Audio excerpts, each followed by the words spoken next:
Wonderful. So while we are waiting, though, would you mind giving us a little bit of meters to go. Intro to the water column? When we get to the why is it important? Why are we exploring it? That kind of thing.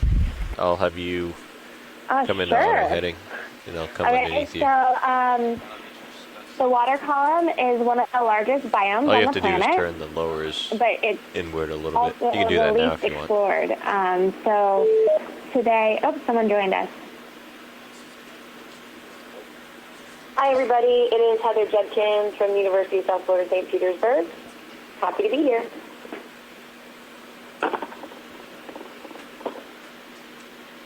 Hi, Heather. This is Adrienne Copeland from NOAA's Office of Ocean Exploration and Research, and I'm web coordinating this expedition.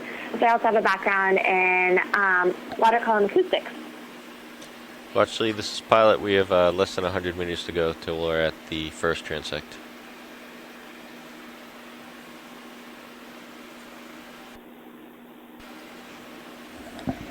I think Casey is still on the line, too.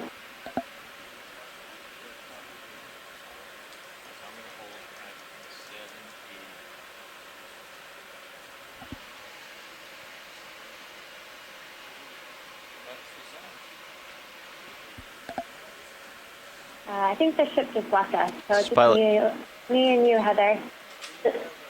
Got it. All right, copy that. We're waiting for, I'm in the Silver Spring Exploration Command Center, and we're waiting for Amanda. She'll be down shortly, and then we'll start planning the transects for today. Sounds great. Is there anything of particular interest you're looking for today? No, I've just been following along with the Midwater dive team for a while. I work with cephalopods, so anybody that shoots across the screen too fast is usually who I'm looking for. Sounds wonderful. So, Heather, did you see today that we saw an octopus during our descent? I heard about it, and I heard there was also one in Sirius, but I haven't seen any frame grabs yet. So when those come about, that'd be great to take a look. Absolutely.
All right.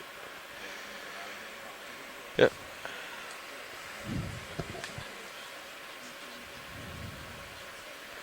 So that jelly that's on Sirius's camera, there's a Solmisis Medusa.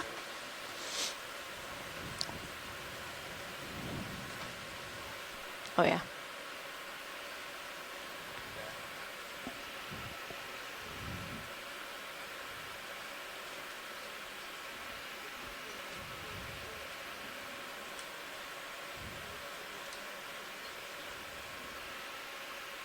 Okay, sounds good. Thank you.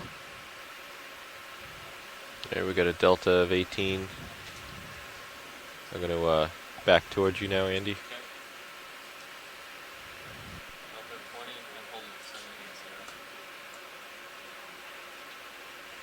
The camera is pointed directly down.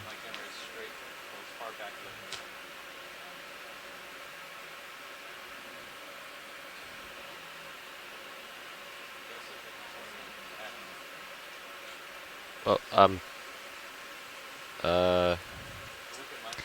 So everybody out there watching, we are setting up to do some midwater transecting. We're going to do our first transect at about 800 meters. So we're just getting the ship and the ROV Deep Discover set up in order to run the transects. So we're going to be going at about 1/10 of a knot, give or take, for about 10 minutes, and we're just going to be seeing midwater animals kind of go by, and I'll try to let you know the kind of things that I see and talk a little bit about the midwater in general. Yeah, there's quite a bit of current down here, would be my guess. Here I am.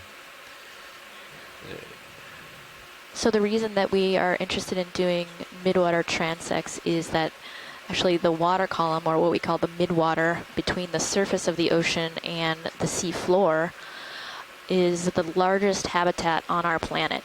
And even though actually a lot of what we're seeing right now is what we call marine snow, these white particles against the blue background. And marine snow is basically particulate material that's either waste material or fecal material. Actually, going by right there is a burrowee ctenophore. And then there's a siphonophore that just went off upper left. But marine snow is basically the remains or I'm gonna push of out. dead animals that slowly sink down generally from the surface waters down to the sea floor. But because the sea floor, like earlier in our dive today, we were at 3,000 plus meters, it takes a really long time for this stuff to sink down. So when we're traveling through the midwater, it may seem really sparse as far as animals go.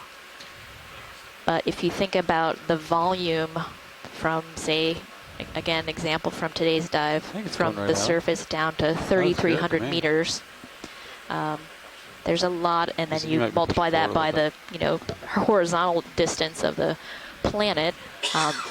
This is a lot of volume for animals to live in. So even though any given square meter may not have a lot of organisms, if you add all that up by the volume of the ocean, there's quite a bit of biomass as well as biodiversity. One of the reasons that we are going to be doing transects at different depths is that there is sort of we'll find out in a second. zonation. It's not obvious zonation, but there's some zonation by depth in the water column. So we will see animals down here at 800 meters that we will not see when we do shallower transects. And that's because the pressure, but more importantly, the temperature, and generally even more importantly than that is the available oxygen in the water column at any given depth is one of the determinants of what, or sorry, some of the determinants of what animals you see throughout the water column. Let's get the jellyfish here. Let's start the transect. Okay. All right, watch lead. This is your RV navigator. I'll talk on the OKX2. This marks the beginning of the 800-meter transect, 2003 UTC. All right, Andy, if you keep an eye on my... So right now we're looking at a large jelly medusa called Solmissus. It's a pretty common predatory medusa in the midwater. And actually it can get the size of, say, a dinner plate, which is pretty uncommon for animals that we see in the midwater.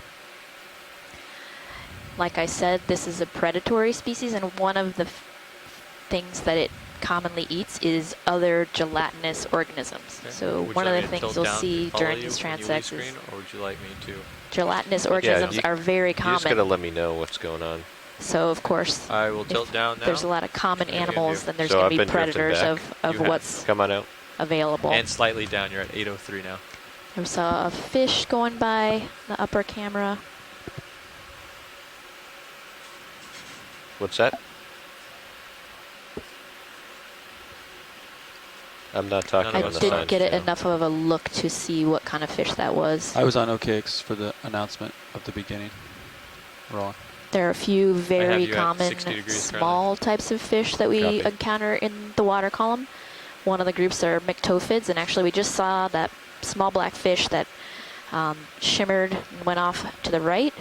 They have really large, very reflective scales that actually fall off very Let's get this easily. little That's guy right one here. defense that they have against predation, is if something grabs them, Go ahead. they can actually drop back some of those fast. scales and potentially get away. Right now we're looking at a little, Alright, come on up. looks like maybe a You're still at mysid 803. or I krill, have you at perhaps. 70. Copy that. But yeah, myctophids are Follow me very back up. common small fish in the water column. Shiny top left. Feel So we'll too probably fast or see too quite a slow, few of Josh? those. About right. It's a little fast. See the shiny on the left edge. I don't. You have to. We can slow him down by moving Sparkle. the ship backwards Yeah, so I'm thinking. if he wants, but I don't. Might be too much though. Might be too much. You know what I mean? I would move the ship back Try at like 0.1. 0.1 Okay. because it's coming So by reverse pretty if quick. you're heading. So like What'd you say? 210, Levi? 220, something like that. Oh, what are you asking us? he's gonna move the ship back at. Yeah, 225. Right. 225. Okay. Just math. Just math. Okay, I'm gonna follow you up a little bit.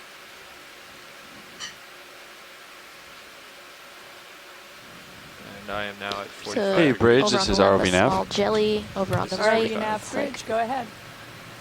Yeah, we'd like a ship move, 50 meters, bearing 225 degrees, speed decimal 1. Good copy. That is 50 Actually, on the bottom right, you bearing might have seen a 225 small, at decimal long, 1 narrow knots. animal. I Get think the that fish one here. might have been a Keatingnath. It's a good copy, Bridge, Here thank you. we've got a fish right in front. That actually is the other very common Right, coming up. type of fish we see in the water column. The genus is Cyclothone. And actually I've heard they are the most common vertebrate on the Let's planet. get this guy right here. So they're pretty important. They're small, as you saw, but again, they're Very few and close. far between, Yeah, but when you coming up. add up how many Stuff's there are in the moving. water column versus Stuff's the moving volume very of the whole quickly, so- ocean, Yep. there's quite a few of them. Ships should start moving here shortly. ROV nav bridge. Move initiated. Before that, though. Move initiated, thank you, Bridge. Okay, let's Right, go. Now I'm you gonna gotta tilt tilt down. down. Yeah, I needed to get the Let's get the lights. center right here. You're hearing the navigator speak with the bridge a bit, still kind of adjusting Let's let 70 that go. degrees. the ship Coming out. 75. with respect to the current so that we can get a nice amount of animals moving past the camera for us to see what's Try to get occurring this fish here up here. at Of course. 800 meters. Come in. So we've got another small fish here. That looks like another Cyclothone. They have sort of a pointy snout, and they're often pale like that. And if you get a really close look, they look a little Tilting down. Skeletor-ish to Coming me. out. So Currently at if you can get a good 9-0. look at them, which is difficult, they move quickly sometimes. Let's get It's this pretty easy guy in to the tell center. between Cyclothone and There. Coming into Myctophid. Larvation housing here. Yeah. Looks No, like a cylindrical. radiolarian right here. So radiolarians, single-celled organisms. You're looking down Just at find me them now. in the water I column, am. and they We have a actually couple more seconds here. collect some of coming this marine snow. So all these other small particles we set. see We going got the ship by. moving backwards. There's actually Josh, that should a help you lot out of now. unused It's pushing ahead. Couple minutes. nutrients that some animals down here take advantage of. Let's get this Oh. guy as we come by. Oh, Go ahead in.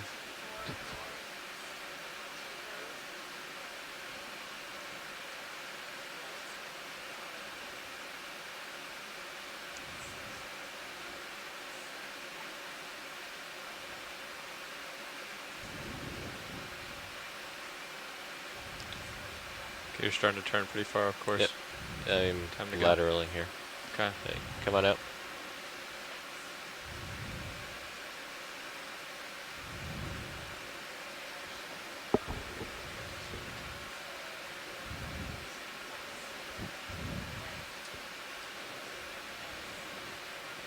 How much time we got here?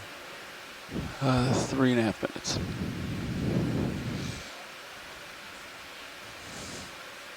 Is similar to how Medusa swims, where they move those lobes outward and then pull them together quickly, and that Following you, you know up. acts as a jet where they displace some water and then moves them backwards. Passing 9-0. Looks like we've got another Direct under me now. Let's do a snap another real quick. ctenophore here. Yeah, That one, it's got this very bright white spot in it. That is the gut, and it looks like it has eaten semi-recently a crustacean. So possibly a krill wrapped or curled up inside the stomach of that ctenophore. Moving a little fast here, Stephanie. I gotta push out ahead a little bit.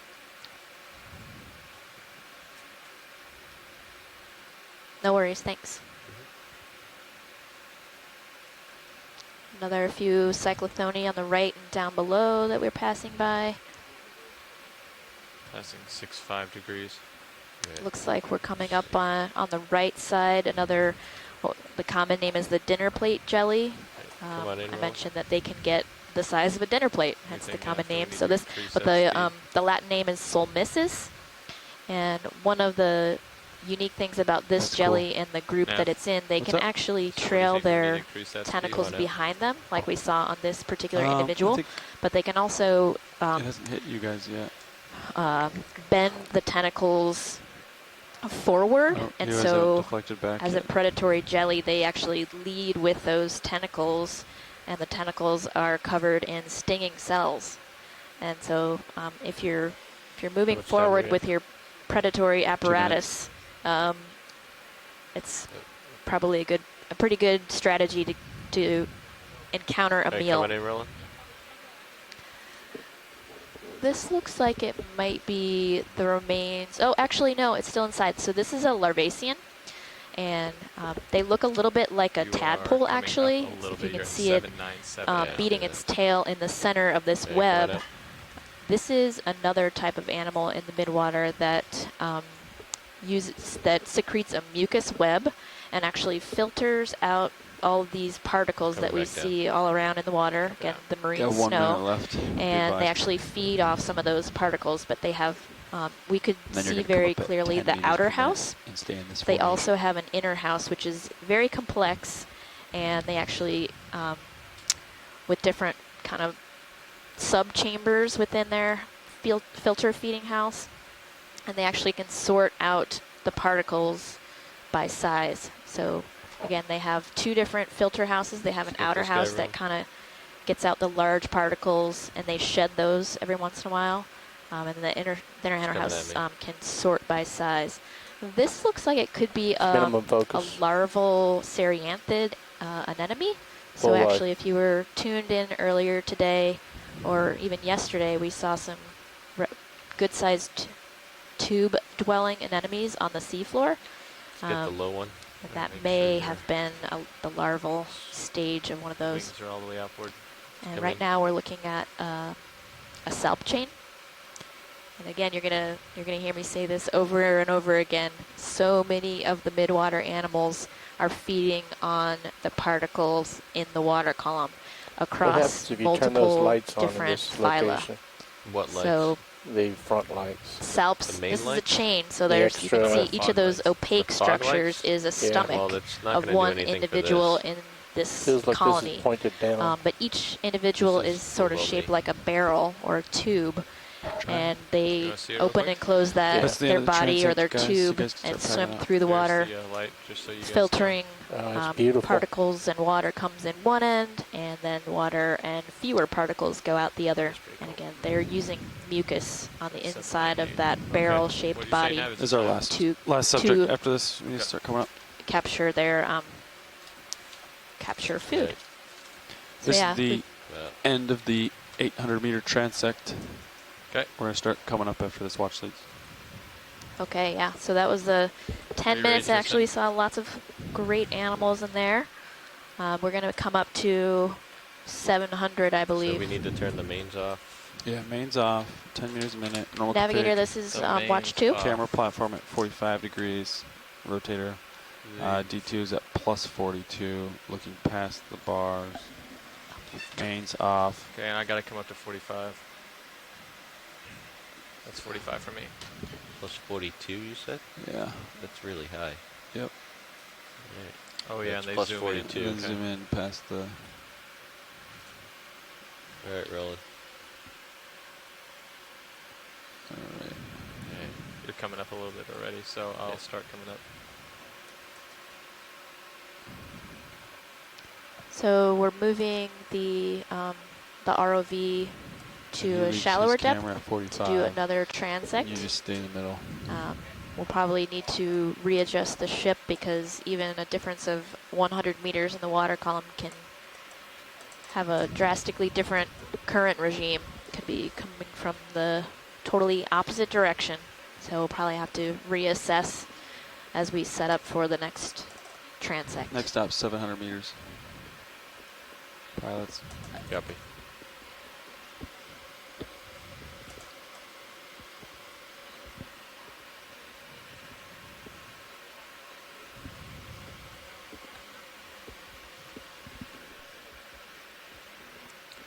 Okay, we're going at 10 meters per minute.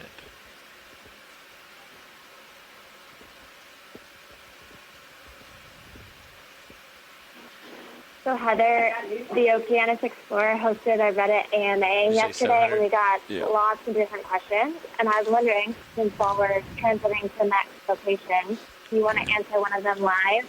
I think the main one people kept asking was the coolest thing we've seen when we've explored the water column. What's that flare coming from? Sure. So are we talking the coolest thing we've seen by using ROVs or some of the other work that I do, for example, with networks? Oh, no, I'm talking about PTZ. Whichever you think is cooler. The other lights are pointed inboard. Well, so I think each tool is a great addition to doing deep water science. So when we do these ROV transects in the midwater, it's super interesting because we get to see behavior, how they actually work in situ and what they're actually doing in the water column themselves.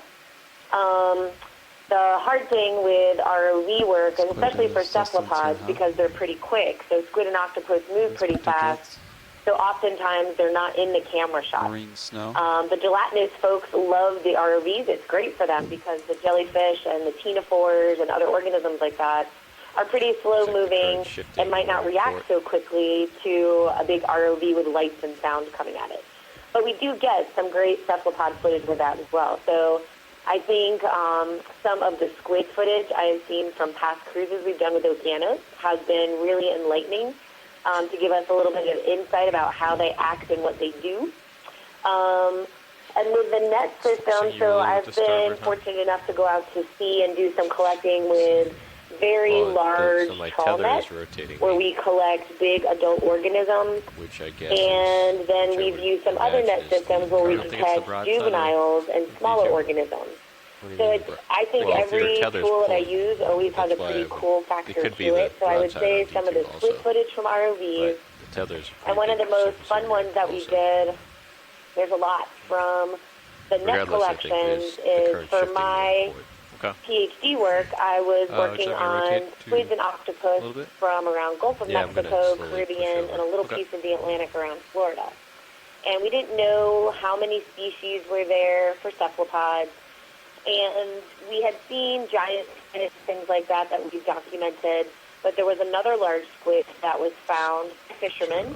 They thought it was a giant squid, and then they called a colleague of mine and we're like, hey, can you come identify this? We think it's a giant squid. Move forward or and we get to it, we're examining it, and it's not a giant squid.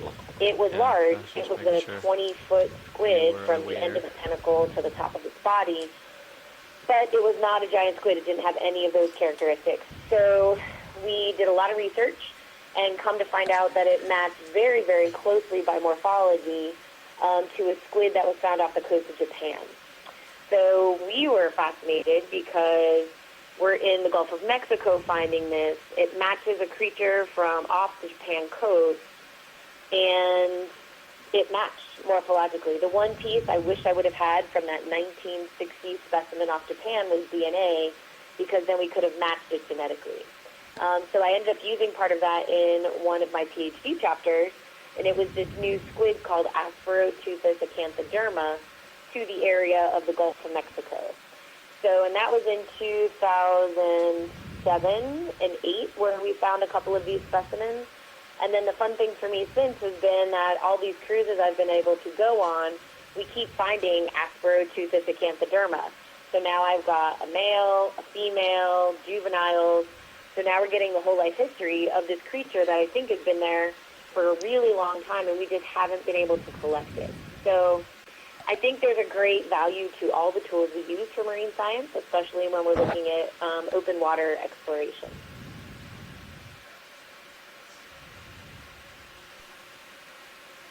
That's great, Heather. Actually, you were talking about behavior and being able to observe animal behavior with the ROVs.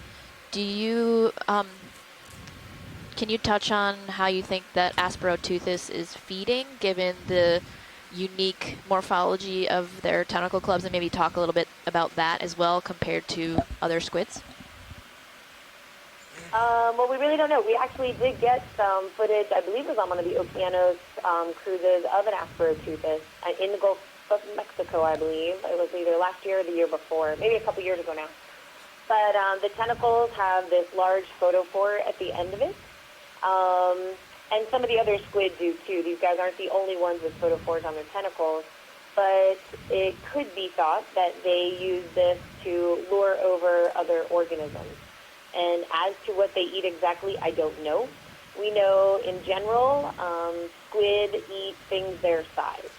So these 20-foot Asperoteuthis squid are most likely eating fishes, crustaceans, other things that are about the size. They have to chew up things really, really well with their mouth, so they can digest it properly. So we think they use their tentacles to grab for prey and then bring them up to their mouth, where they kind of use their arms and everything to protect their mouth region while they break down their food. Great. Thanks, Heather. Sure.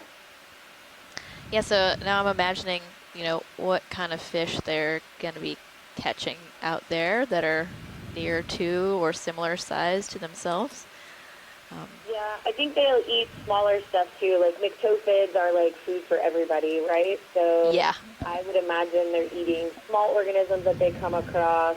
I don't think it has to be a 20-foot fish by any means that they're going to be eating. Right. They've got to still be able to get it in their mouth, and chew it up pretty well. And we've observed, so Asperoteuthis is part of a family of squid, the Chiroteuthidea. And we've seen other members of that family, much smaller members of that family, eating fish commonly. But in other squid families, we see them eating individuals of the same species. So squid can be cannibalistic, I guess.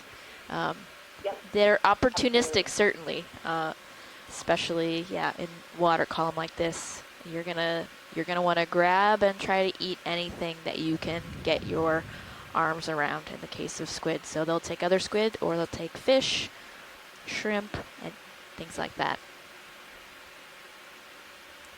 Do you think you're going too fast, too slow, Josh? Or about right? Vertical is fine. I'm just getting pushed all over the place.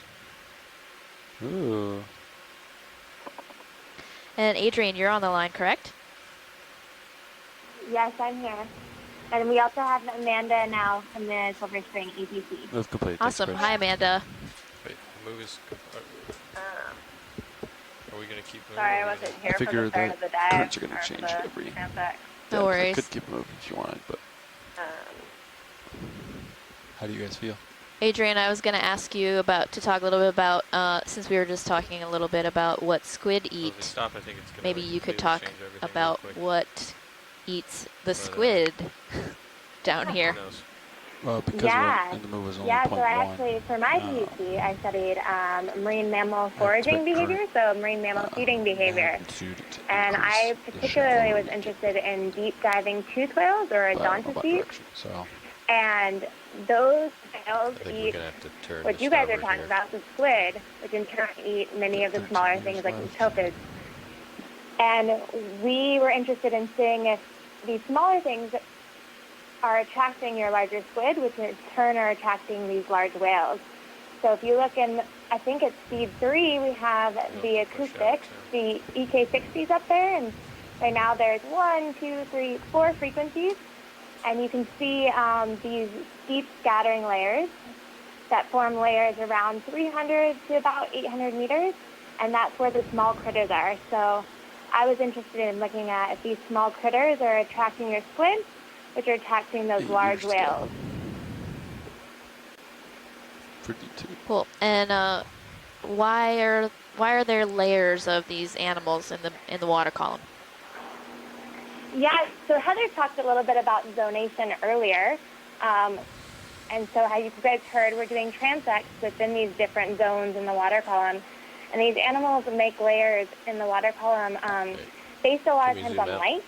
So they're down at depth during the daytime to avoid predation. And then at night, they make the largest migration, or the biggest migration to the surface to feed. So they actually stay down at depth around this depth area to avoid predators. What it looks like.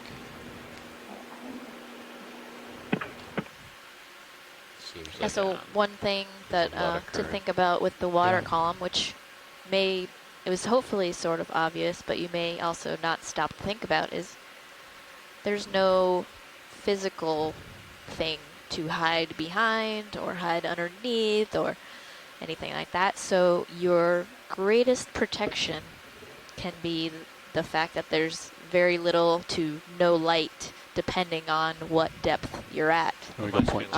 Back. But the problem with that is the deeper you go, the less light there is. However, the vast majority of the food is produced and occurs up where the light is. What'd you say? So that's why, as Adrian was talking about, there's these mass migrations on a daily basis. At night, these animals swim up closer to the surface to feed. Between us. And then they go down where it's darker, but there's no food during the day to hide from visually oriented predators. Maybe even a little more south. So go ahead. So we're at 700 meters now, and so we're setting up for the next transect. Go 0.2, and then we'll dial it in from there as he goes along. Bridge, this is RV nav. I'm going to let you push out. Yeah, I'd like to move 100 meters, bearing 190 degrees. Coming down. Speed decimal 2 knots. You.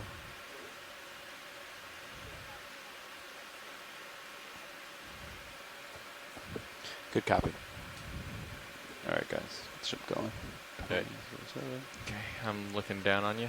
I see in the upper left there's maybe a dragonfish, a really long, skinny. And up ahead we have a type of ctenophore that is called either cestum or velamin. Yeah, that's actually. Those lights are Usually actually I think of these as occurring shallower in the water column, but below me. then again, I have done most of my midwater research in the Pacific, so I'm unfamiliar with the Atlantic water column. Other than some work I did with Amanda. Pushing ahead. Okay, I'm all the way back. Are we still getting set up here? Yeah, we haven't started quite yet.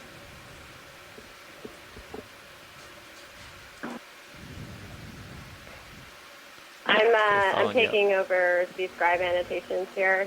Got you at but we can't. We don't have the pilot swooped in right now. So if you okay. Announce it when we start the next transect. And I think the navigator announced it on the OKEX channel earlier, but I'll repeat it. Okay, thanks. I'll let you know. All right, now we're starting to look good. You ready to start? Thank you. Yes. All right. All right, watch lead. This marks the beginning. I'll talk on that channel too, if you'd like. This marks the beginning of the 700 meter depth transect. Awesome. At 2028. We did hear that. Cool, yeah. Get the arrow Thank you, navigator.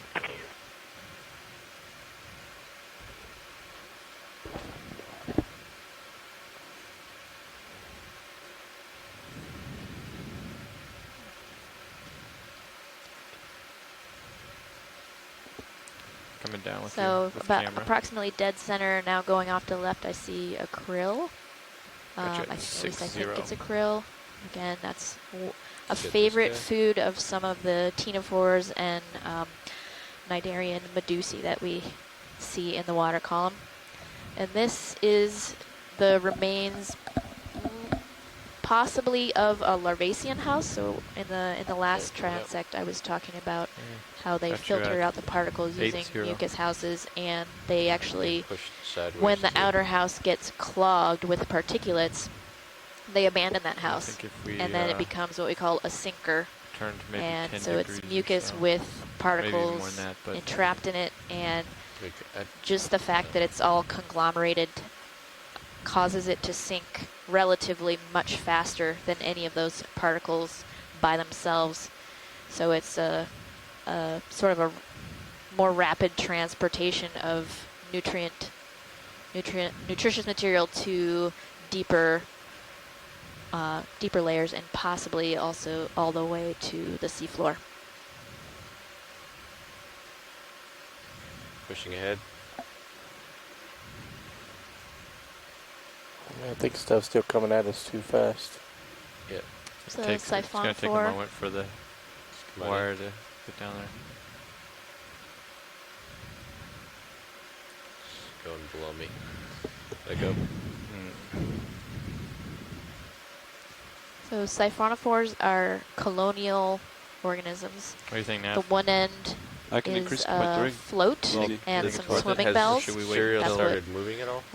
Gets hard to say. the Can't siphonophore to move around, and the sort of the judge by tail high end pack, of We need the to keep siphonophore Sirius. is a bunch If of the ship is moving, we need to keep that. zooids that are going. essentially stomachs Starting and and stopping reproductive material, I don't think and it's they gonna have work. stinging tentacles And that then branch out as from we there. get to a And depth, that's how they we'll adjust the ship move get their next to meal. whatever we're seeing. So fish That way we're at and a squid constant rate as and opposed to any, stopping. basically and any swinging swimming and animal can all get kinds of entrapped stuff in going those There'll be a stinging little vector tentacles math, if but they that'll be swim. easier than If they're this. swimming in the path of where those tentacles are splayed out get as this guy a up sort of here. feeding net in the water column. You have a few seconds. I'm looking back at you. Not actually sure. Does anybody have a guess what were those let go. paired things? That, We're pseudodendrid phaidarians, which are a single-celled organism What if we just do a drift that we test do next sometimes time? see kind of Just go clustered stick. together. And Oh, okay. Stuff is flying by replicated. Sirius. You try point 3. Wow. We saw a lot of those out in the Pacific. As you were saying, I'm also really new to the Give it a Atlantic. shot. So We got a heck Pretty turn just that's already what off it though. looks like to me. nice. Yeah, I feel like I've seen them Yeah, a couple can you times, increase but the I speed to decimal 3? someone probably told me what they were, Thanks. but I didn't Following you up. retain it. This actually looks like Looking down at you right now, 9-0. a paralipidid. Would you agree, Amanda? That's I do agree. so very long, skinny fish that we often find vertically oriented in the water column, and then you can see he's moving at a fairly decent clip, but you can see that it's just the very, very end of the body that appears to be Pushing know. ahead. moving it.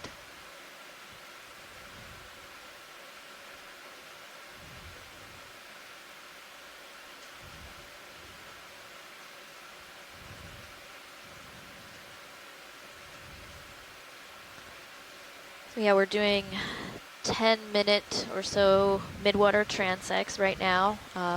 Earlier we did one at 800 meters. Right now we're doing one. Actually, we're at about 680 meters. The ADCP is not running. Oh, it's physically off. Okay. Yeah. No ADCP. And we're Turn moving it on. along When at do we do a that? set depth, It's or not with working. it, plus or minus 5 or 10 Well, meters. that's clearly not working, but I'm That's talking about all to the see what ADCP. It's midwater no, on animals its that we computer it's encounter. working. Okay. Shiny Sure. fish top center. It was 10 minutes ago, Only the shallow one. or an hour ago. Andy. Yeah, still goes down to about 1,000 meters. It's a small fish there. The one that That's we have. maybe Amanda. Can you Come on up. identify that type of fish? It was hard for me to tell from here without zooming in. Yeah, it's moving pretty quick and erratically. Yeah. Be reflective, but I think so much more than that.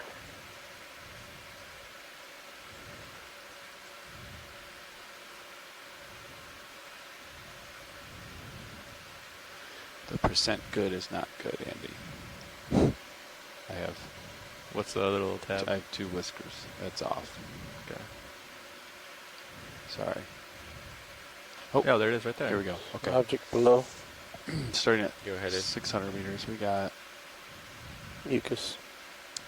Right now we're looking at, Southwest. that looks like it possibly part of a molt At a from a magnitude. suggested shrimp. Either that or a mucus string 0.25. remains from some feeding structure. Bright object. And here we have another type of siphonophore. So you can see up at the top right, So what'd you end up with, Nev? Go ahead. it's the swimming 0.25. bells. You can see them 0.25. propelling this Meters per second. animal Hold on. I'm gonna upward put and now sideways. That's like All the 0.5 pink knots, structures 0.5 are knots. the Southwest. Coming down. retracted stinging tentacles 0.5 used in knots feeding. southwest. Oof. Okay. I need to bump it to 0.4. Got you all the way back, 101. You want me to increase that to 0.4? We're flying right now. I mean, Yeah. I would give it a try. Bridge, this is RV now. Yeah, could you try increasing that move to 0.4, but if that's too fast for you, you can go back to 0.3. So I don't know if you Great, guys thanks. heard I that, want but to think about navigators nav, communicating with the bridge our to angles as well. 'cause adjust we the had to speed turn of the ship, substantially. um, 250 degrees. probably because of changing currents, things like I that. figure it might change a little bit, but mostly it's going to be southwest. So as long as Okay. I'm moving out southwest, I think that's going to be. Let's get this it's guy gonna be real quick. decent. But I'm going to have to stop the ship to change that angle. So Josh said does not want to stop. So You can see a lot of the animals in the water column are transparent. That's one way that we many got 2 different minutes left, animals guys. Minute and a half left. hide from this potential depth. predators. Also makes it pretty difficult You for shouldn't have us to stop the to ship to change focus the cameras on them angle when of they're transparent. motion. Yeah. We're doing ship moves. Overground. DP. Yeah.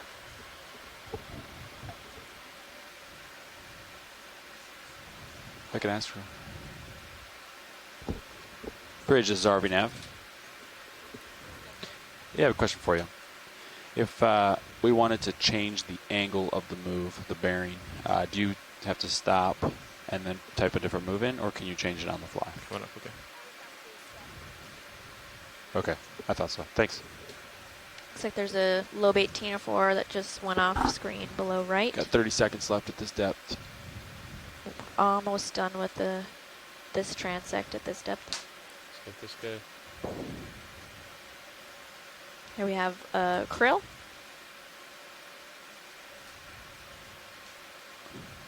Very abundant in the water column, as many of you probably know. One of the favorite food of some types of whales in some locations, but not only are they fed upon by whales and larger animals like that, but many of the ctenophores and medusae feed on them as well.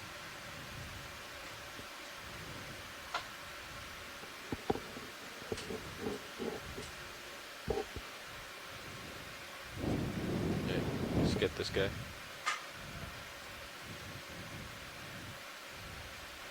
Go ahead, Ed. This is a suggested shrimp. And they have, as you can see, very long antennae, and that allows them to extend the reach of their ability to sense movement in the water column, whether that be, I guess, another individual of their species, or more likely they could sense potential predators, and they can quickly flick their tails and jet And backwards that's as it. an escape. Okay. So you guys got to start I coming know this up because we've to 600. Main tried to off. collect them many times, and they're Mains very off. difficult to collect because they're erratic and I'll quick. follow you up to 45 degrees. So that was the end of our 700 meter transect. Now we're going to move up to 600 meters, I believe. Yes, that's correct. 600.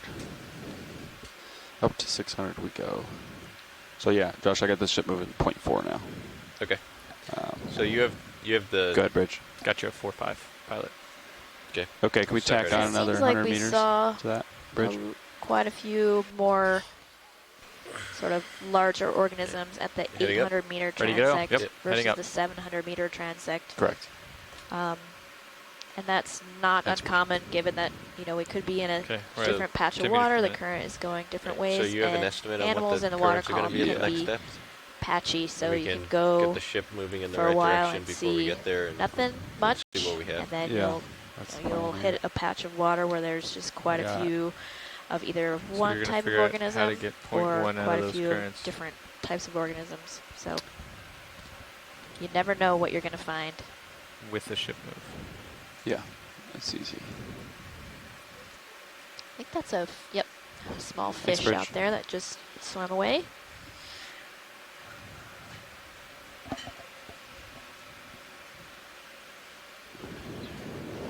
Okay. All right.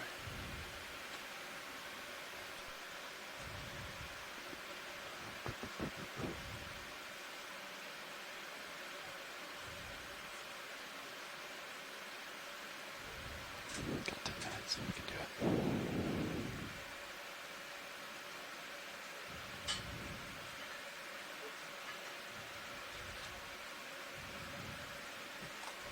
Bridge is RV nav.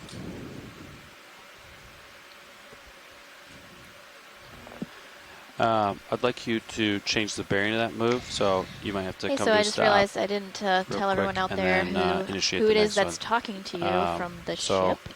we're going to do 100 And meters. So this is Stephanie and then Bush. the new bearing I would be work at the Smithsonian 225 Institution, degrees, and then I also National still want to do Museum it at of 0.4. Natural History currently, but I've done quite a bit of research in the past on the water column, particularly deep sea squid behaviors, as well Thank you, Rich. as pteropod population connectivity. So looking at All right, pilots, that's going to be how much or how little southwest, movement which is what my they ADCP says. they encounter by riding the It says currents around 0.5.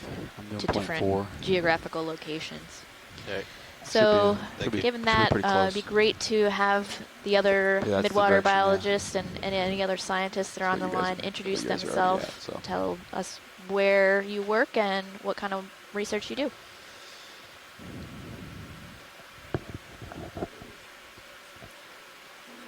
You can go ahead here. Go initiate. Thanks, This Rich. is Amanda Nepper. I work here at Ocean Exploration and Research. I'm an oceanographer with the program. Been here for a couple of years, but my background is in midwater fish primarily. But I've been participating in a lot of the Okeanos midwater work, so slowly learning some of the other taxa as well. We actually have a summer intern with us today, so I'm going to go ahead and let her introduce herself. So this is Gina Seelig. I'm an educational partnership program undergraduate scholar studying marine science at the University of Hawaii at Hilo. And through the EPP program, I've been able to intern with OER this summer. And for the past couple of weeks, I've been helping Amanda, who is one of my mentors, study the abundance and distribution of Pelagosaurus, a pelagic sea cucumber, by going through the video from the Mountains in the Deep expedition on features. Oh, thank you. Nice.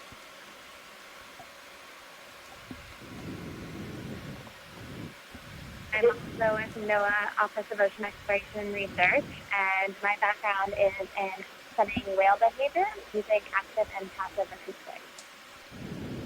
But I've also had the opportunity to trawl for some of these deep sea organisms. This is Heather Judkins. I am with the University of South Florida, St. Petersburg. I work with cephalopods and working Bridge is with RV now. ecology, phylogenetics, lots of Yeah, deep move's water looking great. stuff. We do kind of want to almost continuously move at this, so if you can make that range on that move like 300 or something, or Anybody let else me know on when the you get science close to line? the end of it. Thank you. Great. Well, thank you all for introducing yourself and joining us. Also joining us from the chat room, we have Andrea Cotrini from Harvey Mudd College, Tammy Frank, George Matsumoto from my previous research institute in Bari, Lauren Walling from Scott France, and Upsana Ganguly. Sorry if I didn't pronounce your names correctly, but from the University of Louisiana Lafayette. So yeah, you know what our different strengths are. You know, not all of the things out here are my strengths, so feel free to input what we're seeing, or either verbally or in the chat room.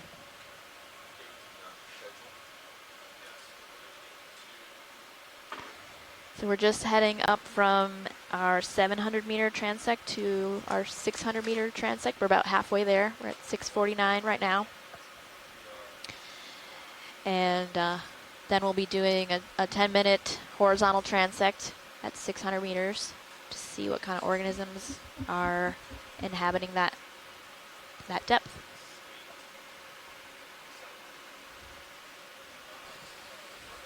So what are all these particles that we're looking at, Stephanie? So we call this marine snow, actually. And the marine snow is comprised of dead parts of dead animals, whole dead animals, as well as fecal material from much of which of all those things are produced at or near the surface, and then it slowly sinks down through the water column, very, very slowly, in fact.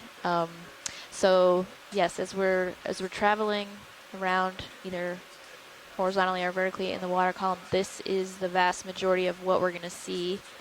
But there are many, many organisms that actually take advantage of all this material, because there are still a lot of available nutrients within some of this marine snow. So animals collect via filtering or mucus webs, collect some of this material and then use that as food, reprocess it.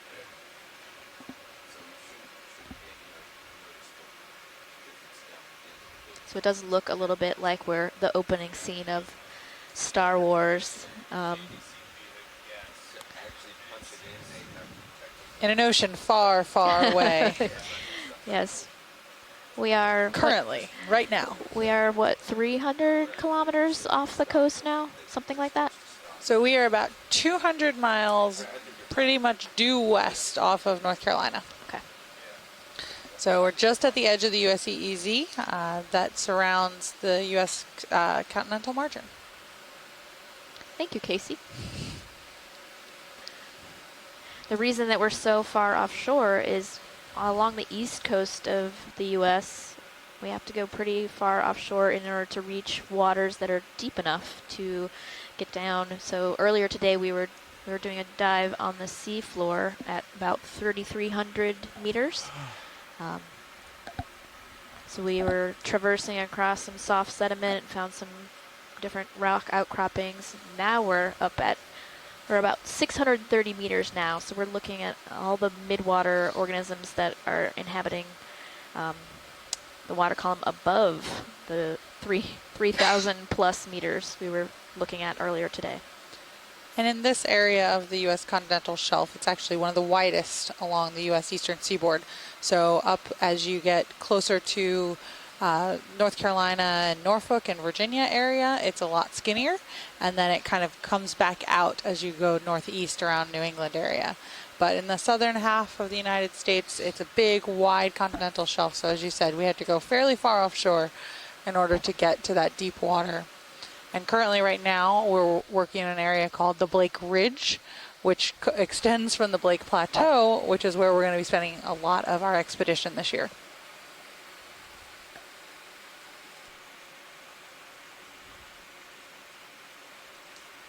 Yeah, so as Casey was saying, if you're in different locations, even within the U.S.,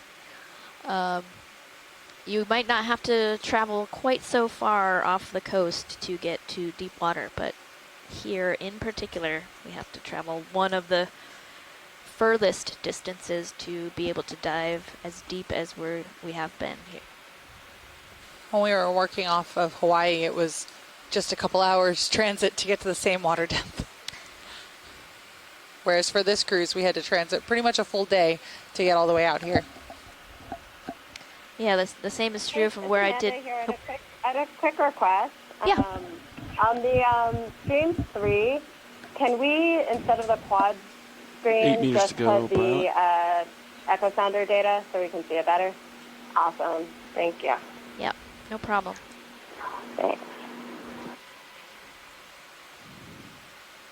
Yeah, as Casey was saying, we're Right, pretty far come offshore wide. here, but in Hawaii, they didn't have to go very far to get to water this deep. The same is true of where I've done a lot of my midwater research. Feel pretty good, Monterey Josh? You want the fog Submarine lights on? Canyon, just off Central We California. could try them out. We Let's just see had to what steam happens. out about an hour or two to Ugh. get down Ugh. to the same deep Maybe depths not. that we were at this Adjustments, morning. but- So we just reached 600 meters, so we're going to be setting up Maybe, for we'll see. our Let's just The see. thing is, it's lighting 600 up meter All the everything 10-minute really transect. Yeah, it's lighting up only the close stuff, so So we have minimal some focus. radiolarians or It's good. 4 It's amp, good I if we think, have radiolarians subject there. down below. Correct me All if right, I'm pushing wrong out. on that. Let's get into position. This looks a little friendlier already. Tina 4 off on the right. Good job, Nav. All right. Ready when you are, Nav. All right. I still haven't reached my depth. This marks the beginning of the 600 meter depth transect, time 2050 UTC. So we just started our transect at 2050 UTC. So I think you guys heard Nav saying that, just repeating in case that's not true.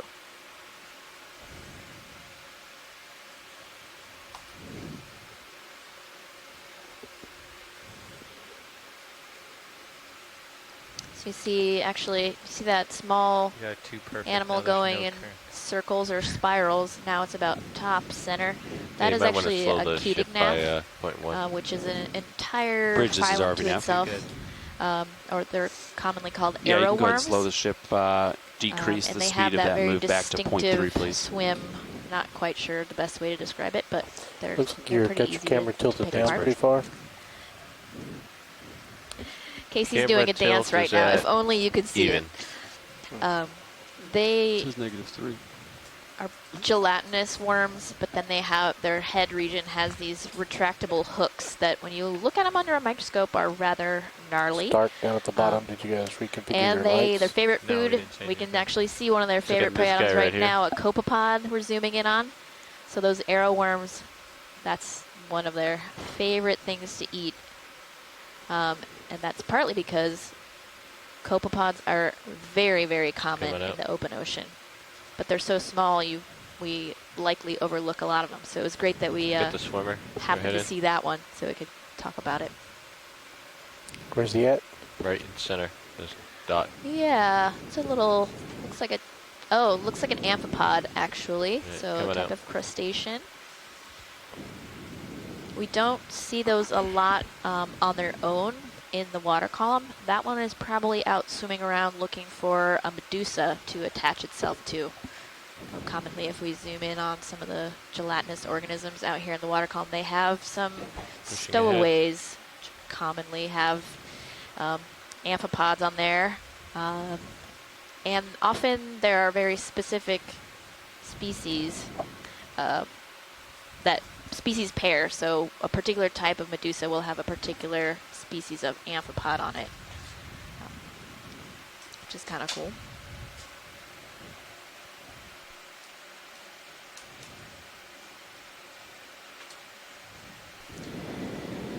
So that kind of relationship between those two organisms, I think for the most part they're thought to be neutral or negative for the Line going host, off if you screen will, left. the medusa or gelatinous organism, because oftentimes we think that the amphipod is feeding on its host. So certainly the Someone is, amphipod is getting a benefit out of that. Breathing into the Um, mic. I think it's Mr. Lister. Sometimes we think that the amphipod might be taking food out of the gut of the jelly, but I think Guess in it must most be cases Levi. that are known, the amphipod Was that is wrong? feeding Adjust on your the mic. jelly itself. Check. Down here better, probably? I'll breathe. Maybe I was breathing out of my mouth or something. It's a little warm in here, so sometimes. As I said Something earlier, in the top that center. amphipod that we ahead. saw that was just on its own might have been looking for a host.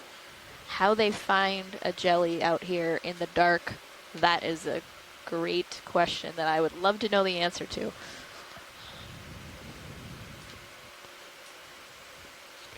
This guy right here. Go ahead. That actually looks like mucus. Come on out. Yeah, we can keep going. This good speed, Josh? Yeah. Copy. I do anticipate the current to increase magnitude as we rise up. You're at 600 right now. Pushing ahead. So we're almost halfway Get this through guy in the our. center. Oh yeah. Slowing down. So that is a siphonophore. That's unfortunately self-destructing. Some of these animals are so fragile that when we come upon them, they actually start falling apart. Double dots. They gotta turn around. And sometimes they can do that in high currents as well, correct? Yeah, so just the ROV replicating some high currents, and I don't know, they could probably regenerate some of that.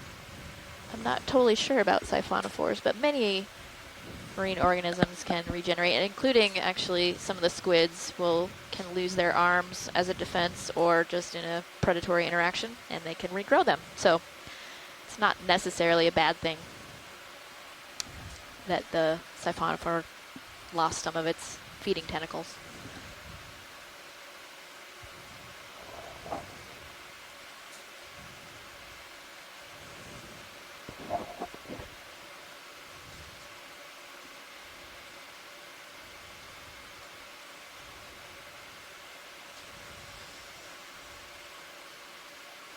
Something center. Yeah, can we going in? Check that out?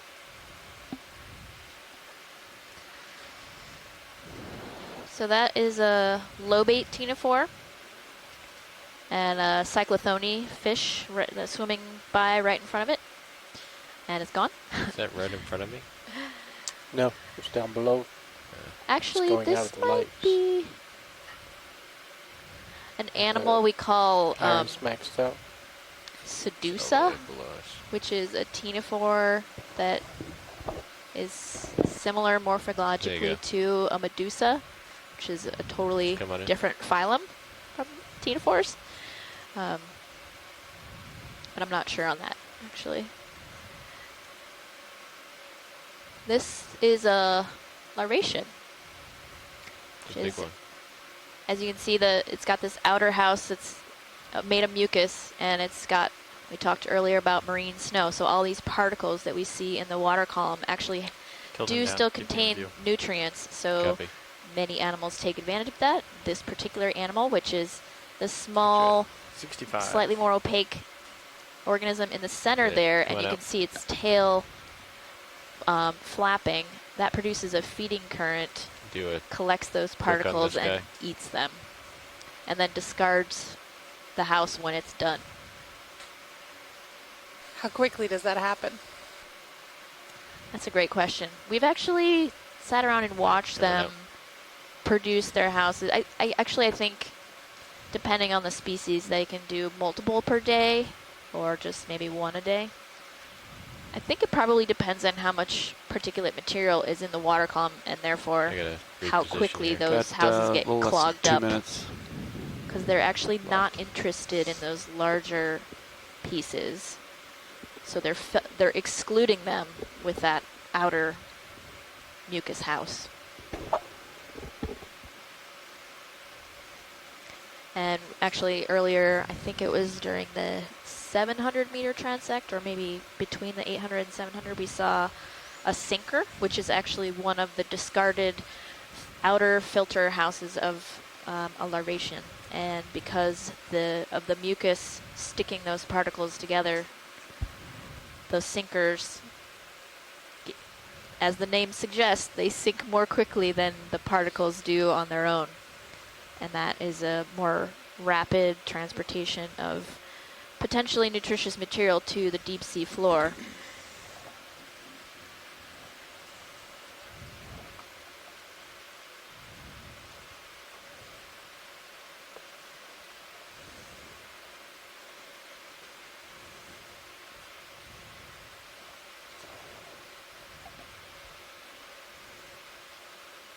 We're out here we're at 600 meters right now, doing a horizontal transect through the water column. And the reason we're interested in doing this is because the water column or the midwater. Pink, So top all of the left. volume Okay, between the right, surface of the disappeared. ocean down to the sea floor is a huge, huge habitat. So even Get though this guy in right some in the middle. cases it looks pretty sparse, so that actually looks like discarded mucus house from a larvation or part of one. Right, coming up. So it looks pretty sparse here Okay. other than the marine snow, It's but the last if you minute, think guys. about just the overall size of the ocean, there is Line a coming lot from of the left. biomass contained within the water Let's column. get this guy right here. Yeah, so that's looks like a krill. Those Very close to you. big Right. double-lobed Coming out. eyes. Again, we're talking about we've seen quite a few different medusae and ctenophores, and they commonly capture these krill and other All right, crustaceans pilots, that are that's it. in the water That's column. it. That's it. All right, so we're done with our 600-meter Lifting up to transect. 45. Gotcha 2100 there. UTC. Main's coming off.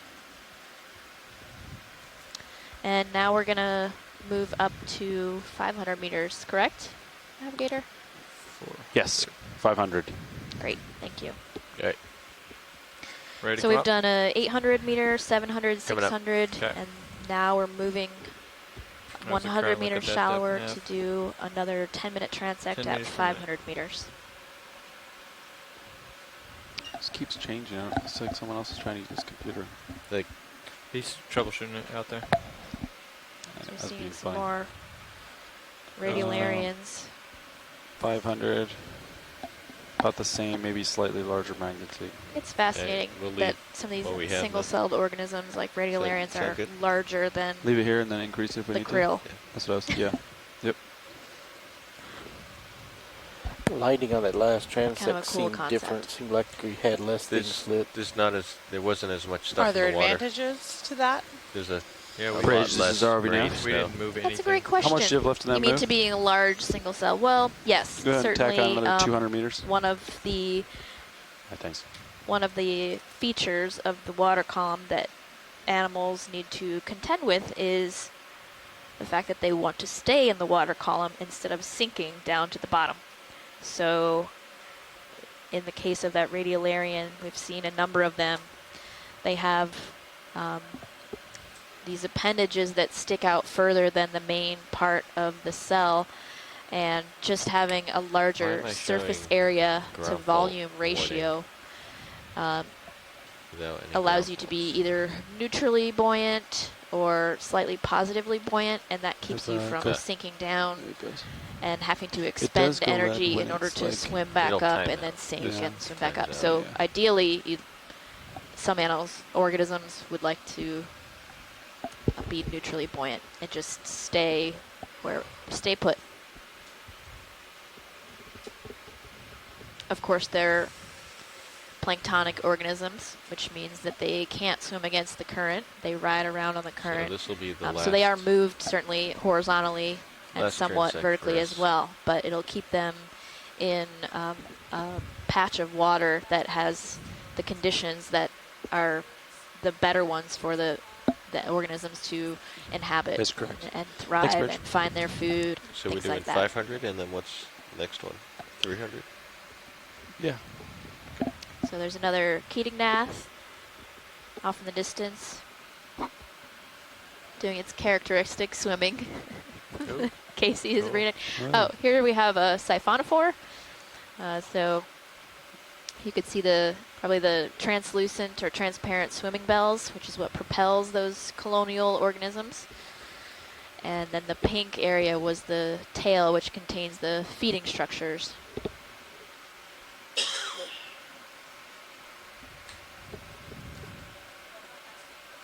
So let's go Oh yeah. So we know what people have. We heard a little bit earlier about what different people have studied, and maybe those are your favorite organisms. But could people on the line tell us what your favorite midwater organisms are, whether or not those are the ones that you studied or not?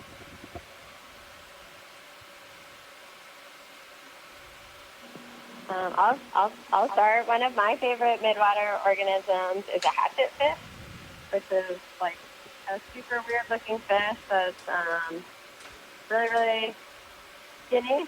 So really, like if you look at it straight on, it almost looks like a line up and down. But if you look at it from the side, it's really wide.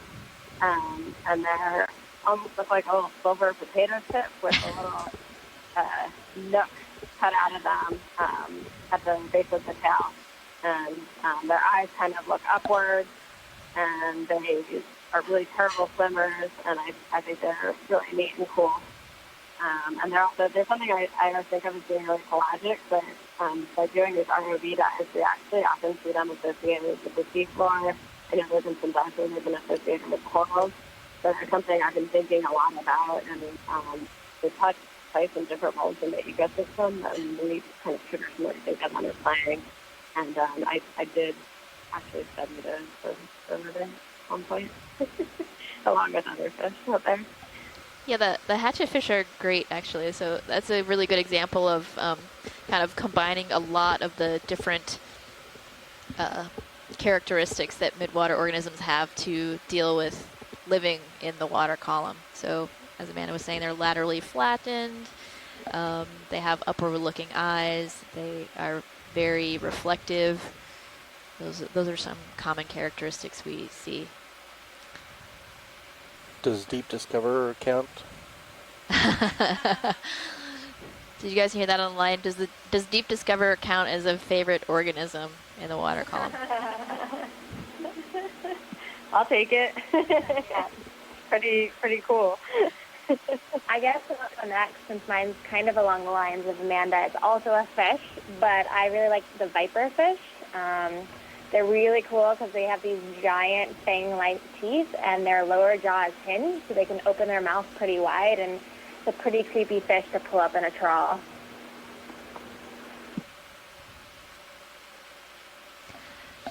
Okay, so Scott Francis's favorite midwater organism is Phronema or Phronema, depending on how you want to pronounce it, which is a transparent amphipod that lives in the water column.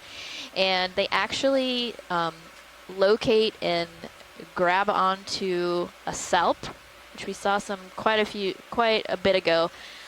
Salps are gelatinous, barrel-shaped organisms that filter water in the midwater, or filter particles from the water. Sorry. So what these Phronema amphipods do is they actually clear out the internal organs of the salp by eating them, presumably, and then, so this is actually just generally female Phronema that do this. Then they lay their eggs inside. So again, going back to the idea of this is a really interesting habitat. So where do you reproduce? Where do you lay your eggs? Well, maybe you find a salp and clear it out to make a great place to carry your eggs around and protect them in before they hatch. So we seem to be seeing a lot of stuff sort of hanging out in the water column as we're transiting through this area. We're at 535 meters now. Adrian, what do you think about what we've been seeing and how it relates to our sonar systems?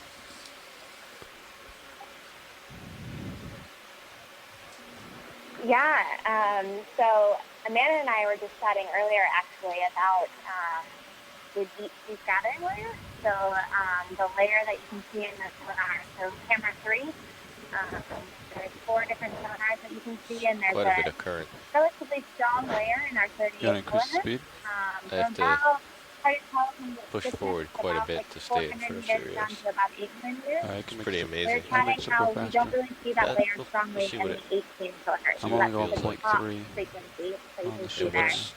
And we What were are they hypothesizing anticipating probably the reason why you don't 0.5, see such a strong layer is a lot of these organisms that we're seeing right now on the camera are really small, and they lower frequencies. We're shallow so enough your that 18 is going to be a lower frequency change will than the 120 all the way at the bottom. pretty immediate. But lower Yeah, that's true. frequencies can't pick up If you have as to push small forward, of then I should organisms definitely as your 120 or your 38 Yeah. kilohertz. Sure. Bridge, this is RV now. So the 18 kilohertz, we like it because it gets us stuck. So we Yeah, can I'd like to see move you can see 200 meters, deeper bearing than 3,000 meters 225, usually, speed which is decimal 4, sound. please. But we're not able to resolve these small organisms that we see in this green snow that we see right now. So that's why we also use the 120 kilohertz. Yeah, go ahead and add 200 and kind of increase speed to resolve these 0.4. smaller Thanks. organisms that are in the water column. So it's definitely a trade-off between resolution and depth when you use down in the 2109. ocean. Nice, thanks for that explanation on looking at the reflectivity of some of the animals we're seeing down here. Like, when did I become too spirit girl? Hey guys, don't forget to mute your mic if you're not talking directly to the ship. Sorry about that.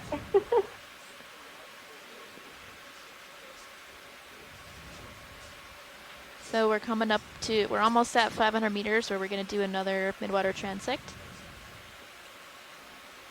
Okay, so Tammy Frank commented in the chat room about, so we're just talking about Scott France's favorite midwater organism, which is an amphipod that uses, is well known to use salps as a place to lay their eggs, but Tammy says they also use pyrosomes, which are colonial organisms related to salps. But instead of just, they sort of make a long tube and intake water, filtering out the particles through them, and then there's a communal water outflow between the zooids of the colony. So the amphipod Phronima also will use these pyrosomes as a place to lay their eggs. And that I haven't seen yet, so thanks for letting us know, Tammy. I have every once in a while had the opportunity to see Phronima in salt barrels. All right, almost there.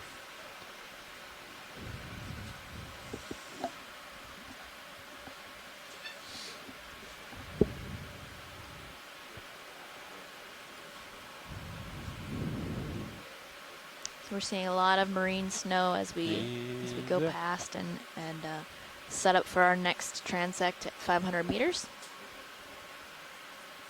Again, that marine snow is particulate material. All right, come wide on camera.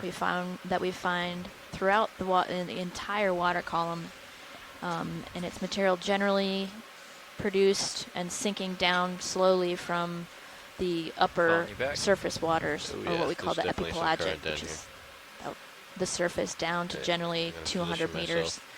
The well lit by the sun areas of the ocean.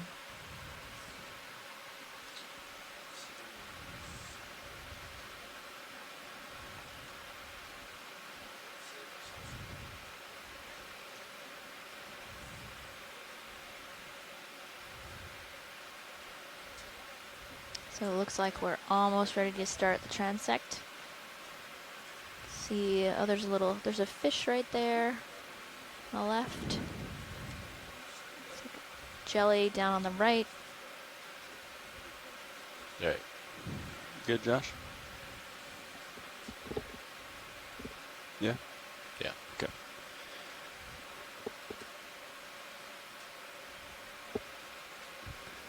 This marks the beginning of the 500 meter depth transect, 2113 UTC. Yeah, thank you, Nav. Thanks.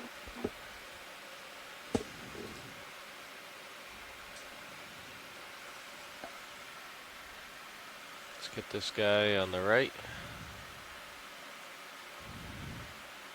Go ahead in. Yeah, looks like siphonophore, I think. Yeah, it's a siphonophore, so you can just barely see the swimming bells, although they're swimming really rapidly, but it's so transparent, it's hard to see until you just see a slight reflection. And then the more opaque trailing part is the tail, the feeding structures. That when the siphonophore is at rest and feeding, it will spread out with branches and stinging cells to catch prey.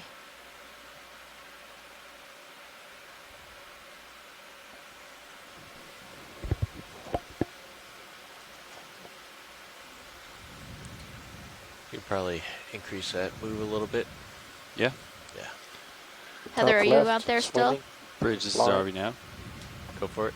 I sure am. We'd actually like to we didn't get a chance to have you answer what your favorite midwater organism is. Thanks, Mitch. So I have a favorite in every phyla. So Okay. I'll just pick for now 60 degrees. the Christmas tree worm. It is a worm that's a tube dweller, and it lives in relationship to coral reef systems. away You see from them us. in and around reef building Right. corals. Gonna let him And they have go. little tentacles that Coming come up. out looking like a little Christmas tree, all little colors. And they use that to trap seeds. So there's mucus on the end of those little tentacles to trap seeds. Do a for snap on this their guy. nutrients. He's So going below that's us. one. I have one in every phyla. I don't think I have one that's an overarching favorite of all time. Nice. Will it kick on the extra lights? Here we're looking at a He's way below us. siphonophore, another Coming up. another type of siphonophore, and Sunshine off to the 85. right, I think maybe a fish. Didn't get a good look at it. But. This All guy right, real Heather, quick. since you brought up coral reefs, why 90. is Yeah, coming up. why is the water column important to coral reef organisms? You have the mains back on, right? Yeah. They I do, can yes. act as a transporter for larval organisms, perhaps. Lots of coral organisms live as adults on coral reefs, but the larvae left. use the upper water column towards the epipelagic, like you guys had mentioned earlier. Okay, we're seeing a tomopterid worm right now. Sorry to interrupt you, Heather. But these are really cool polychaete worms, mostly gelatinous. So on the bottom you can see they've got really long antennae. In the middle you see Going away from the us. legs wiggling. They can move really, really fast when Okay, you want coming to. up. And then actually, You gotta so turn that around, this too. worm is upside down right now. So the tail was trailing along on top. Oh, there's a fish that swam by. I'm way behind. I gotta push ahead a little bit here, Stephanie. Yeah, no worries, thanks. So I think the ROV was getting tugged a little bit by its tether, so keep on moving. All right, Heather, you were saying, sorry, I just wanted to touch on that worm that we saw. Okay, following you. Oh, no, absolutely. I missed it. I saw it after you mentioned it. Open ocean animals come over and visit coral reefs. Larvae and eggs and dispersal and things happen across the Right, coming mid-ocean up. water system. So a lot of that is important for corals that are around more coastal systems. Great. Yeah, and actually on the expedition we're on right now, one of the things that we're topstream interested in jelly. finding on the seafloor On your are left. deep Yeah. sea corals. Go ahead. And I don't actually, I'm not a coral expert, I don't know that much about deep sea corals, but I would assume Yeah, that he's going too their fast. larvae also use the water column Yeah, to coming up. transport to other places for attachment. Don't So seem, doesn't seem like we have just any like Heather was saying, optimum light the water pool column is really important even for animals that location. don't spend their The entire stuff is going lives by in the very water quickly. column. Is the issue, Roland? I'm rotating to keep them in, and they're moving away from us. Rather than normally they come in on us and hit the optimal light pool. So I think that's what you're seeing.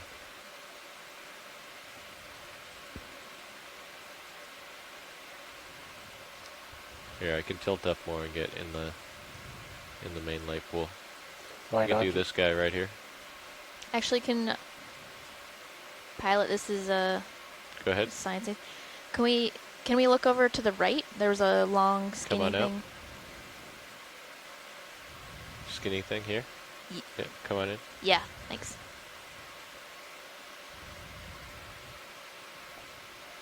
What is that? Okay, so that is a Keatingnath worm. A very different kind of worm than the one we were looking at a few minutes ago. And this one actually has a couple sets of fins along the body as well as the end. All right, go ahead and roll. Unless that's maxed. No, you Basically gotta a tilt gelatinous it. worm with hooks at the one end used for capturing a very, very common Yeah. crustacean in the water column, copepods. All right. Yeah. Turn to me. Thanks, pilot. I'm turning the wrong way. Still got you on my fisheye, but Yeah, I'm way behind you. yeah. All right. Coming around.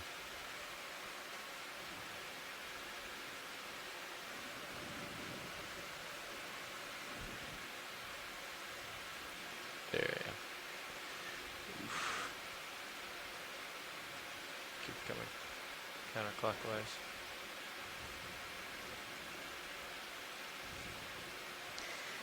So Tammy Frank made a good point about a few minutes ago. We were talking about deep sea coral. So deep sea coral, since they're living in an environment that has no Got 3 minutes sunlight, left. they don't have zooxanthellae like shallow water corals do.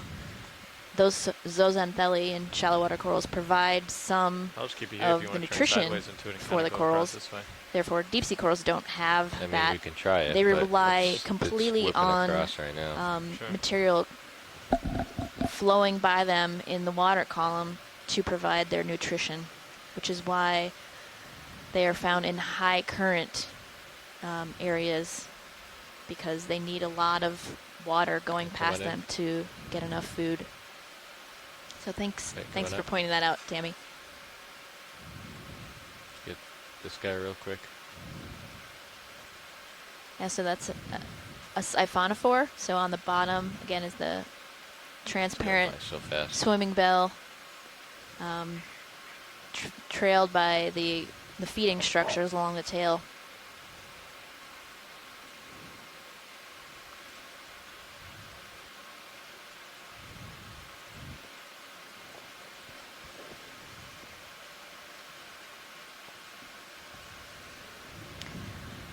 In the last 2 days, we've seen a lot of pteropod shells as part of the sediment on the seafloor.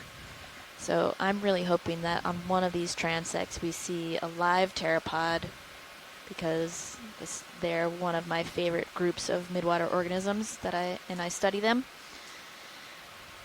So my fingers are crossed here in the back row that we see some. Here.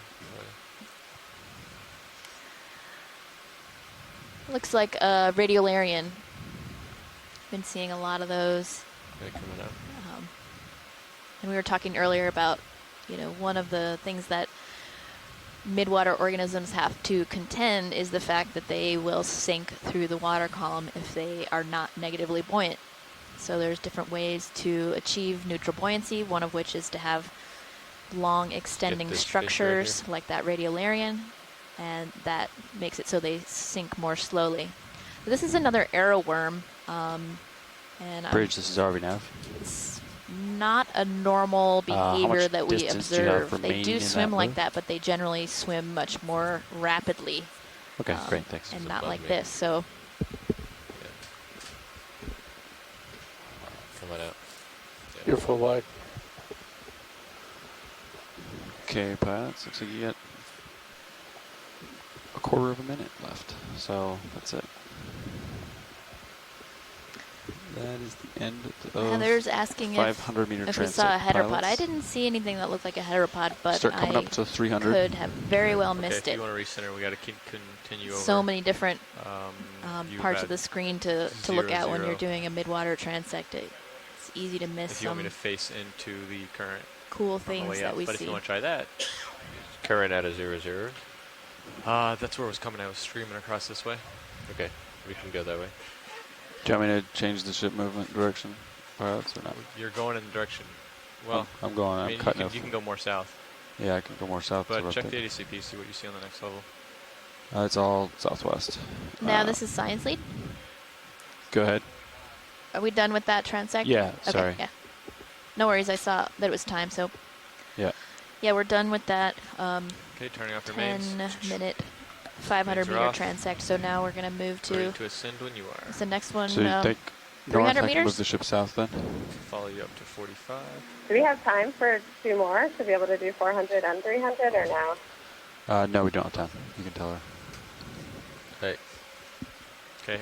When you're ready, you can zoom in on the main HD. All right, you can start heading up, Andy. Coming up. It's good.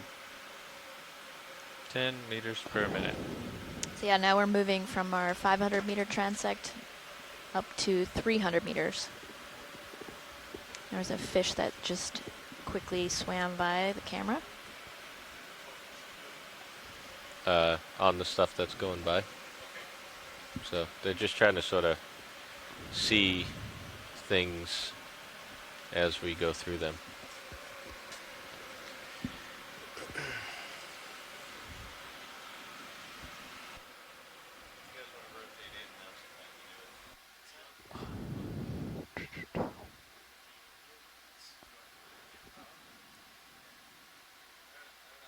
So you notice as we start coming up in depth, the directions of the particles are going to change depending on what way the camera is pointed.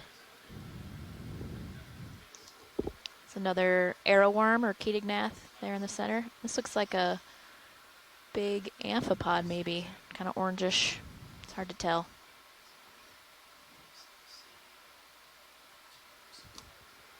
Bridge is RV nav. Yeah, I'd like to change the bearing of that last move. So let's go 400 meters, bearing 200 degrees. Let's go 0.4, and then we'll speed it up to 0.5. We're in the right depth zone between 500 and 300 meters to see a hatchet fish, right, Amanda? Yeah, let's hold 0.4. Yeah. Sounds Sorry, good. what was that? I was just wondering, so 300, Great, 500 meters is a pretty good depth range for hatchet fish, as far as I remember, kind of like the upper mesopelagic. Absolutely, yeah. All right, pilots. Yeah. So I'll explain what I mean by mesopelagic for any non-science people out there. So we have 200, sort of so semi-arbitrary divisions of the water column. So that's what ADCP is indicating. The first, I'm going to get them going at 0.4. the first zone, the maybe shallowest zone from the surface down feel. to 200 meters, we call the epipelagic. And at about 200 meters, depending on how much particulate material is in the water column, you really have lost a lot of the light coming from the sun moving through the surface waters. So from 200 meters down to 1,000, we call that the mesopelagic. So I was just talking about potentially seeing Amanda's favorite type of fish in the upper mesopelagic. So this range that we're in right now. So we're at 469 meters right now. Move initiated. Thanks, Bridge. And below the mesopelagic, we have the bathypelagic that starts at 1,000 meters.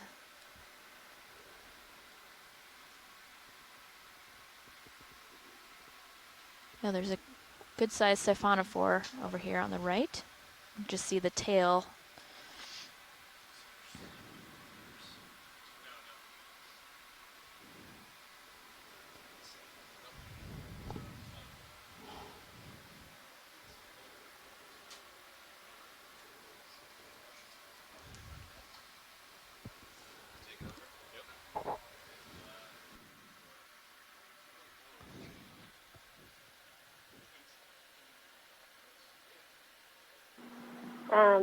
For those on board, is there any possibility that we have enough time left to do both the 400 and 300 meters transect?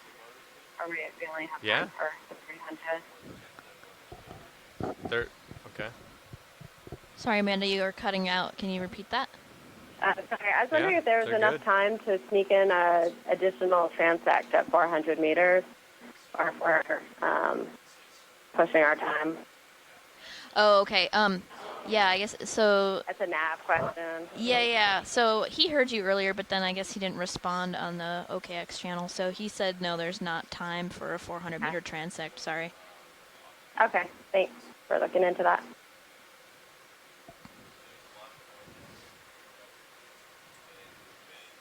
Actually, that might have been a pteropod we just went by, but it's hard to tell. So.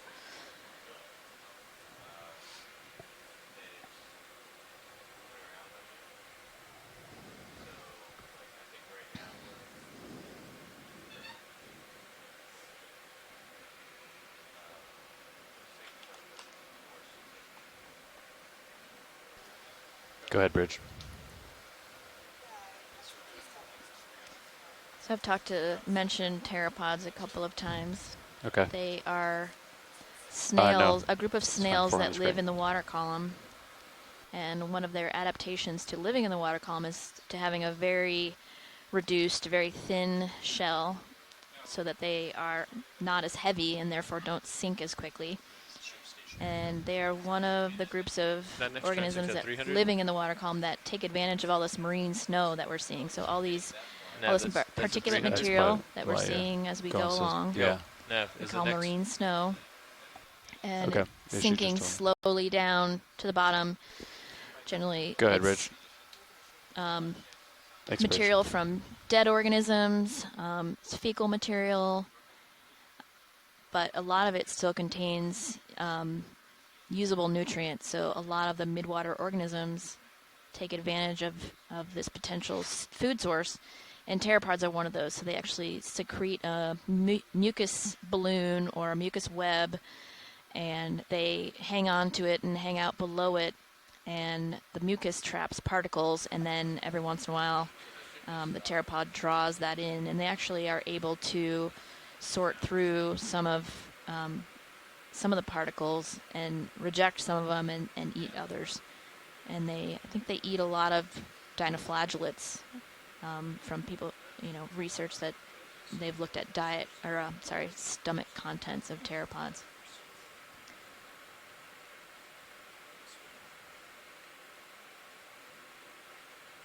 Dinoflagellates are one of the single-celled phytoplankton that are photosynthesizing up at the surface, using the sunlight to photosynthesize and reproduce, multiply, and then once those single cells die, they start sinking down as part of the marine snow in the water column. We just saw another tomopterid worm go by. Those gelatinous worms. Yeah. Should. So we're at 427 meters now. Pilot, co-pilot. Moving up to do our final transect for the day in 300 meters water. Nav, co-pilot. Right now we're having a we're going to 300? Looks like yeah, we're 300. having a crew right, thank you. switch over the pilots, co-pilot and navigator.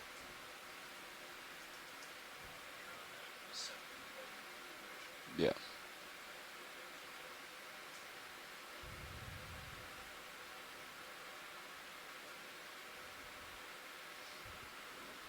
Bridge, RV nav.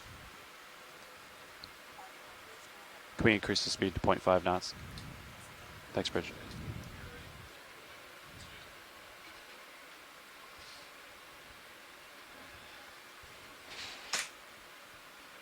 Nav, do we want Sirius at 300 or D2? D2. Okay. I was just using Z-bias also. Copy. So Tammy Frank has corrected my misspoke when I was talking about the zones in the water column being arbitrary. So the epipelagic, where there's from 0 to about 200 meters, give or take. Again, because depending on the turbidity and particulates of the water column, that's where there's enough light for phytoplankton to photosynthesize. And below that depth, where the mesopelagic starts and goes down to 1,000 meters. Trying to come up faster, Andy. So there's no longer enough light for photosynthesis, but there is enough. I'm trying to, yeah. At least Gotcha. partly. Looks like I'm falling behind a little bit. For vision, if you have pretty sensitive eyes to see You want me to back off a the little? No, you're minimal fine. amount of downwelling light. And then beyond the epipelagic and mesopelagic, so beyond 1,000 meters in the bathypelagic Yeah, and we beyond. still haven't given those extra 50 RPMs yet. No light down there, Sure. no sun-derived light down there. So that's So where it looks like the only current's light kind of that pushing me off occurs to is port as well, animal so we might need to produced turn our heads bioluminescence. to face more into it. Should I come about now? Wait, which direction? So you guys were moving. Which direction were you guys facing before I sat down? North or northeast. Okay. Okay, that seems right.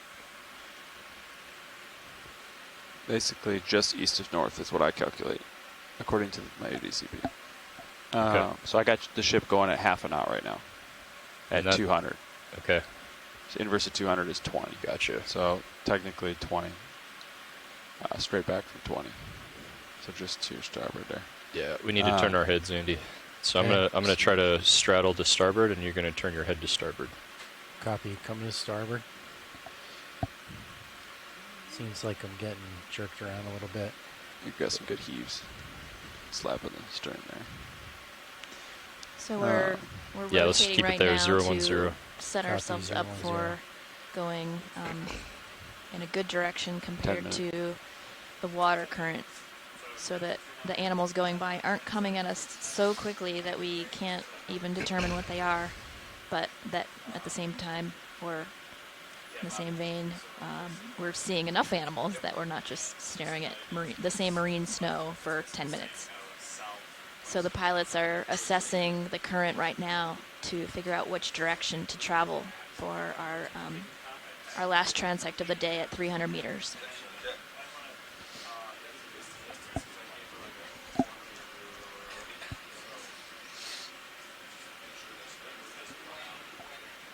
So, Bridge, how much distance do you have remaining on that ship move? Okay, thanks.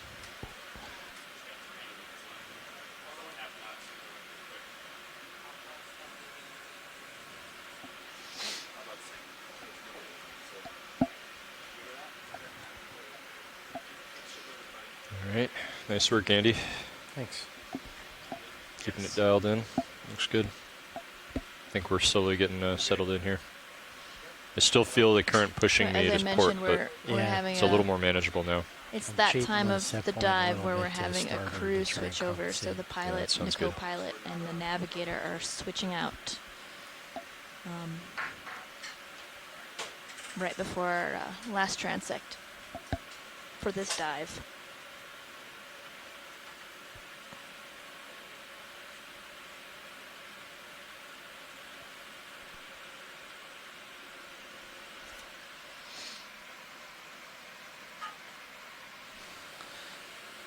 So Amanda and Adrian and Heather and Gina, Stephanie's going to step out for dinner real quick and try and come back right before the transect. But if you guys wouldn't mind telling us a little bit about why it's important to explore the water column and what we can learn from today's transects.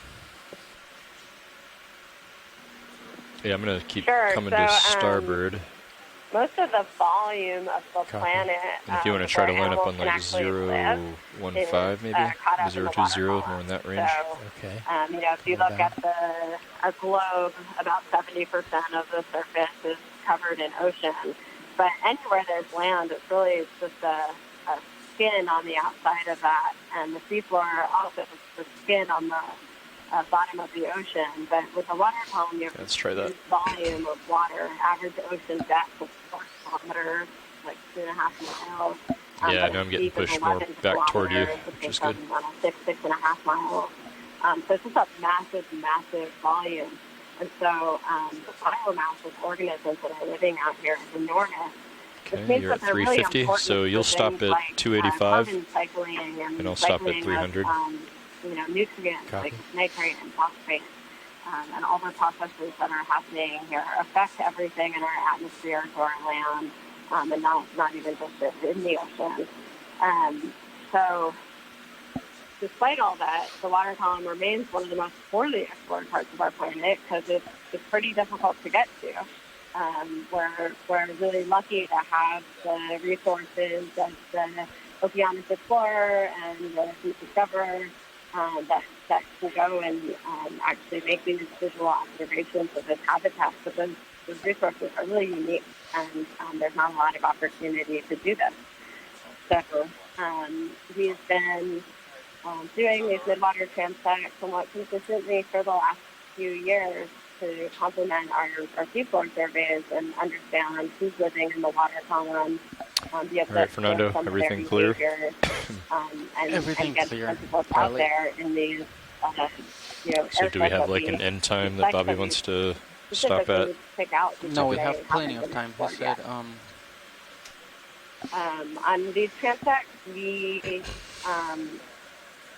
the amount of time we have for them, it can be somewhat variable. So we've decided to pick 3 depths that we always survey, so that we have some comparative data between different dock sites, between different Okay, so we're gonna continue. So we want to be at 50 meters at 2200. 500 and 700 meters. And then we also... which means we'll have about 15 minutes on this transect. Is that what he wants? Okay. Might change between different parts of the ocean. So this is deep scattering layer depth we talked earlier about the acoustics, that depth can be somewhat variable between different locations, and that's what most animals are. So if it doesn't happen to sit at our set depth, we have a little bit of time to play with to do some transects that correlate with that. We take a look as well at the temperature, salinity, and oxygen profiles, and if there's do you want to bring your head over to 025? We'll target that as well to see if the community is responding to that, and maybe see different communities associated with different water masses. Thanks, Amanda. And so do you guys know how much of this region has been explored in the water column? How much do we know about what exists between the seafloor and the surface of the ocean in the Blake Plateau region? Yeah, so you're talking to a whole bunch of Pacific Ocean scientists. So, but as far as I know, there has been no midwater work out here, particularly using ROVs. I'm not as certain if there have been some trawl work out here, but none that I am aware of. I think we did learn earlier today, listening to some of the science leads, though, about an Alvin dive, which was a submersible dive that was done in the area. But they were still mostly focused on the seafloor. Swinging about 10, 15 degrees or so. That's okay. This feels really comfortable. I feel like we're almost directly into the current right now. And so based on what we see on the EK60s now, if you look on video feed 3, what would you be expecting to see in this layer that we're going to be coming up into? Its speed or anything? Nope. Let's just keep this. All right. Looks pretty steady. Okay, sounds good. Look at the particles going by. It's a nice speed, and they're coming right at us. I think this is going to work well. Sorry for the silence. Amanda and I are debating here in the Silver Spring. Bridge, does it have? We were saying how the layer was mostly, actually the strong signal was mostly about 500 meters. It looks like we're going to be right above the layer now. So it will be interesting actually to see what is in this subrange, because according to the acoustics for the sonar you see, is that going to bring us to the end of the transect? Not much that is reflecting the sound back. I'm going to calculate it right now, and if it does, I'll just extend it. Okay. And things with Sirius approaching things that are reflective can usually be with fish with sun batters, or things that have air in them can reflect the signal back, and we're not seeing much of that reflection. So it'll be interesting to see what we see.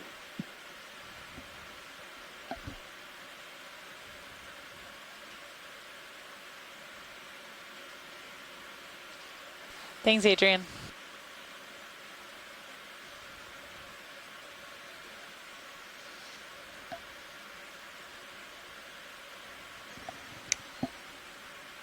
Bridge does nav. 15 meters. I was wondering if you can increase that distance to about 300 meters. So increase it about 80. Exactly, yes. And for those of you that are just joining us, this is NOAA ship Okeanos Explorer. We are conducting a series of midwater transects, and we have scientists from all over the country joining us right now. If you guys want to introduce yourselves, we got about probably a couple minutes till we get to the transects.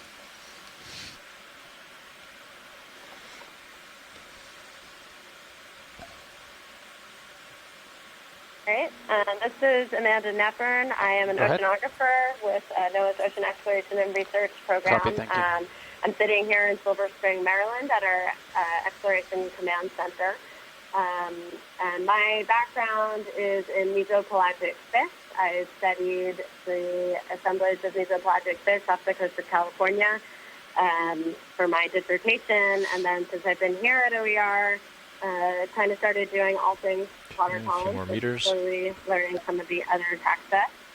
I've got a couple other folks here at the ECC with me. Some for Gina, to let her introduce herself. This is Gina Split. I'm studying marine science at the University of Oregon. Okay, slowing down. I'm an educational partnership program scholar.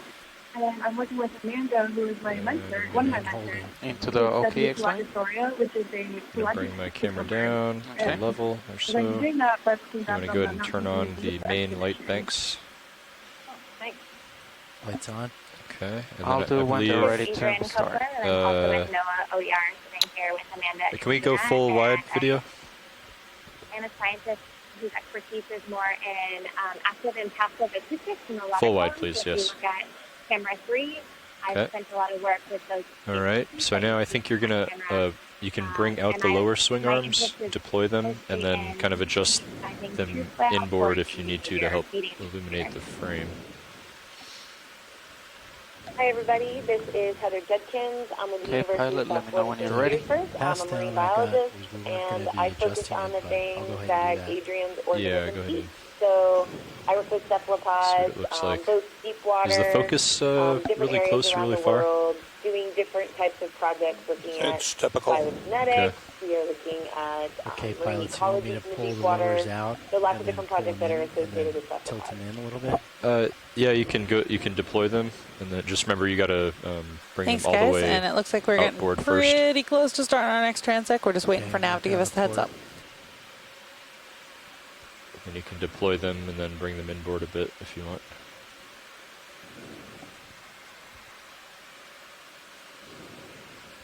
Kind of high up like that or low? You can. Yeah, I think that works.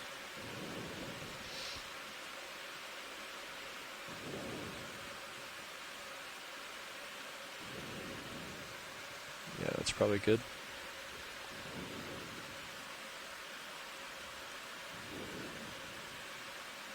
Can we try turning on the fog lights? Let's do that. I haven't done that for Midwater. How's that video? That's much better, isn't it? Well, it gives us a lot of backscatter now. I mean, we have stuff close in. Yeah. We don't have anything. I think we're masking stuff in the distance at this point. We have to look through all the close stuff. Would you prefer if I leave them off then? Yeah. Okay. Yeah, see, now you can see out in the distance. Okay. All right, shoreside, we've got a new shift in the front row.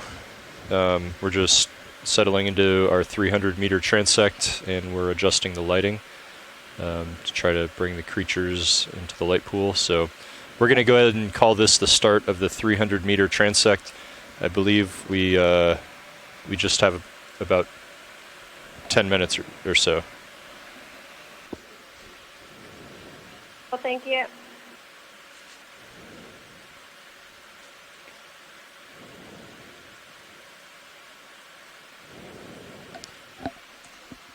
Maybe bring that port swing arm outboard a bit more.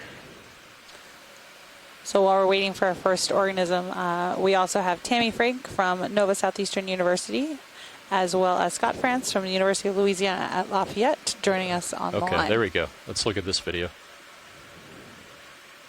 Go ahead and zoom. And hold that. He came right in on us. He's too close. Yep. I'm full wide. Okay. So any guesses as to what that is? Well, I thought it was just marine snot. It's probably the kind of central axis of a siphonophore. Oh, siphonophore there. Looks like it might have been moving, but I think we might have been moving it.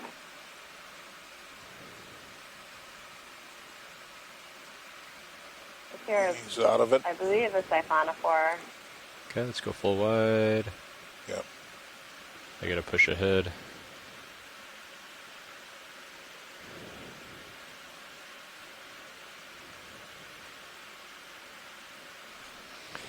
Yeah, shoreside, we're dealing with quite a bit of current at this depth, so when we do zooms for a few seconds, we'll have to push forward again to catch up with Sirius.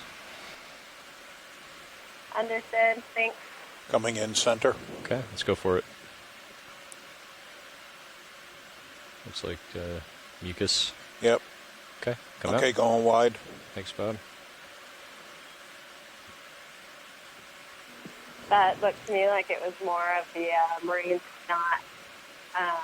So yeah, basically everything. Fish on the right? Yeah, once things No, die, just mucus. they start to slowly break down, and the electrosurgeon Yeah. is not. A lot of these gelatinous organisms tend to be kind of loose in their structure. But some of these things will there's kind of something collapse on themselves and in the middle. the seafloor fairly quickly. But oftentimes they're Is he too close or too far? Too close. I'm going to back up, and you can come up in altitude if you need to, Andy. Okay, I'm coming up a little bit. I lost him. Now, He's gone. Typically higher up in the water column, you will Right, see I'm more still of at the larger 45. I'm particles, going to leave and it as there for right now. sinks Copy, deeper thanks. and deeper, it gets broken down, and you'll see more of the smaller size particles. Which is generally what makes it to the seafloor. Okay, now we're up there. We're almost right into the current. This is perfect. It's too bad we only have 10 minutes. In those parts of the ocean, everything that's in the water column and even at the seafloor, although there's no light there for photosynthesis and the basis of food Use your chain, sharp eyes they're here, still top. reliant on the photosynthesis that takes place at the surface.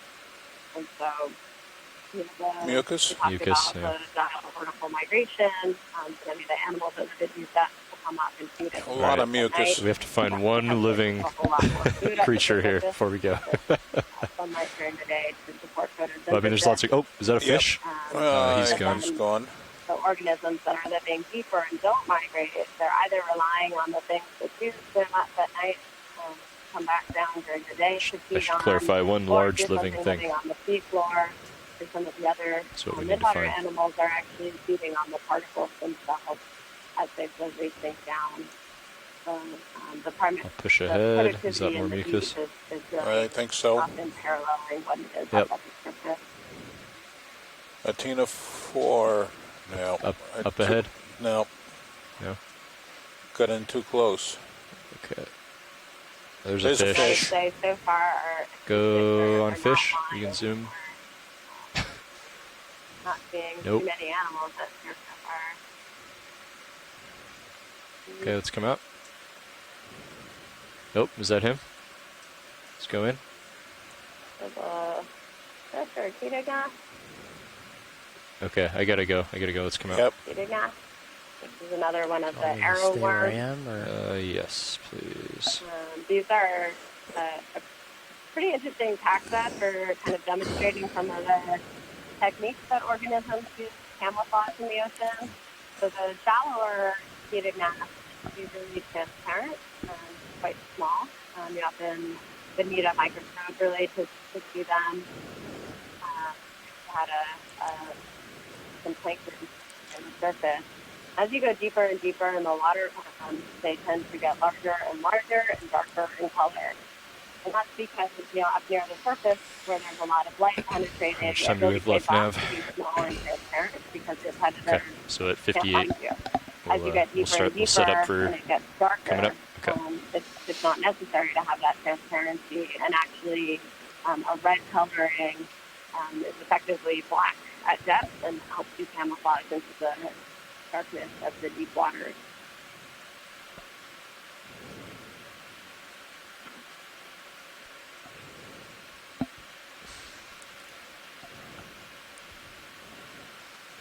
Fish. Moves fast. Yeah.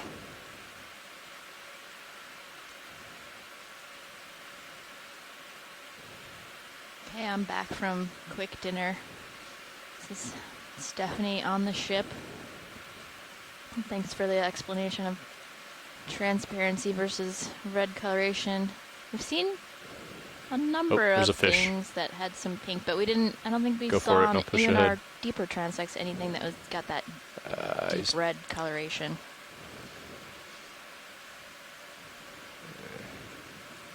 I.e. effectively black.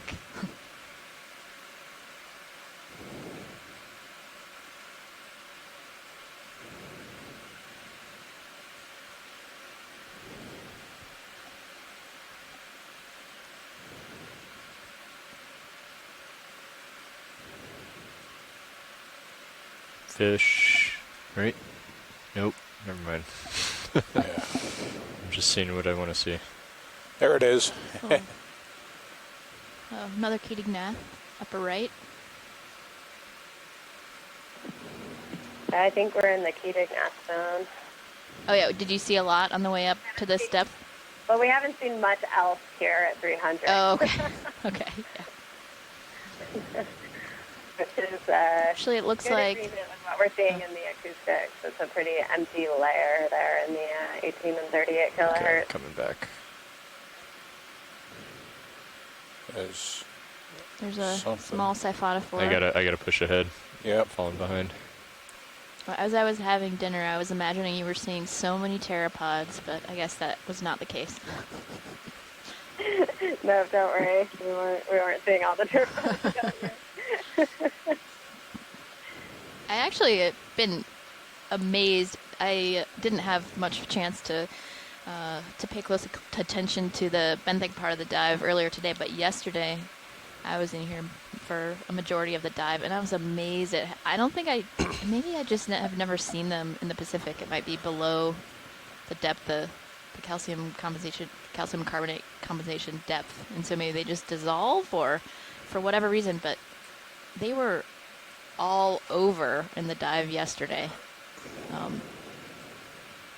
And I guess, yeah, that was in a slightly different location. I'm actually not sure how far we were yesterday from this location, but maybe that's... Yeah, the current so I didn't started notice. shifting. I think actually they saw some coming from the east. You can see the tether starting to get pushed over there, but there was not really enough time to shift. Go ahead and zoom in. Traditionally, we've always think of the scattering layers and any of the layers out here in the open ocean as being kind of homogeneous. So even if it's made of multiple organisms, that kind of anywhere you went down in it, you're going to see the same makeup of animals. But it's actually quite patchy, and so you can be in pretty close proximity to another spot and be seeing a completely different set of organisms dominate the layer. Let's come wide. Yeah, that's a great point, Amanda.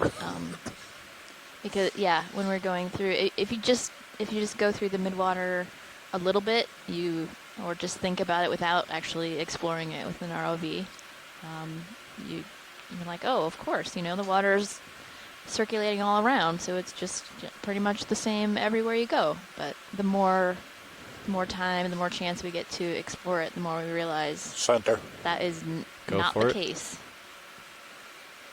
It is very patchy. Yeah, and that's really one of the downfalls of doing that sampling. It kind of just smears everything together over, sometimes 8 miles. Fish.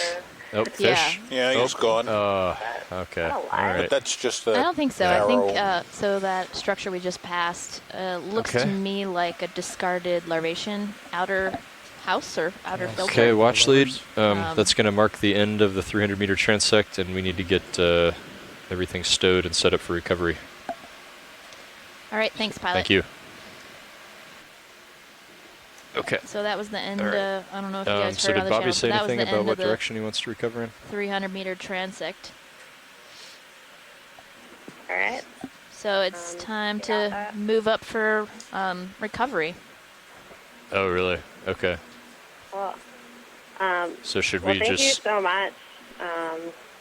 Stephanie, it's really so we'll just line up awesome where the ship is now. You have a lot of right. good knowledge on many tactics. So you can stay where you're at. I'll come down. Thanks. Well, thanks for joining me. 20 meters delta. Let me know some of the things I'm not as familiar with. You can keep auto head in for now. And it's just great to hear from other people working on midwater copy. Organisms, of course. So I come under you. Totally. All right. Well, I think we're going to sign off here, but thanks so much to everyone over there. Yeah, no worries. Have a great rest of your day. Bye. Got a 21-meter delta. I'm gonna back under you. Copy. Thanks, everybody. This is Heather Judkins. I'm signing off today, and I'll talk to you guys on the next Midwater dive. Thanks, everybody. Awesome. Talk to you later. Look forward to more. Nav, bridge. Go ahead, Bridge. We're going to wait up here until you guys are in a safe position. So we just finished up our set of 5 transects for the latter part of today's dive. So we did an 800, 700, 600, 500, and then a 300-meter transect. Okay, tilting, and that's so at each of those depths, we spent 10 minutes moving horizontally to get an idea of the different types of organisms that we're seeing at each of those depths in this area. I can see you in my aft camera. I'm going to start. We saw a lot of gelatinous organisms, which is typically something you see a lot of in the water column, so that was not surprising. Well, actually, once you can see me one of in your tail the things camera, we saw many of were Keating-nath worms, gelatinous worms that have hooks, large hooks relative to their body size around their mouths, used for capturing copepods, which are very numerous crustaceans all throughout the world's oceans. 50 meters. All right. I'll keep some forward way on Andy. Won't need much because the current's helping us, but... Okay, I'm holding right Nav, now. Bridge. I'm coming up. Go ahead, Bridge. I'd actually like to start the motion of the ship underway before you reach 50 meters, as long as you guys are in normal recovery mode. Yeah, so we're already stretched out. Okay, I'm at 20 right now. Pilot. Roger.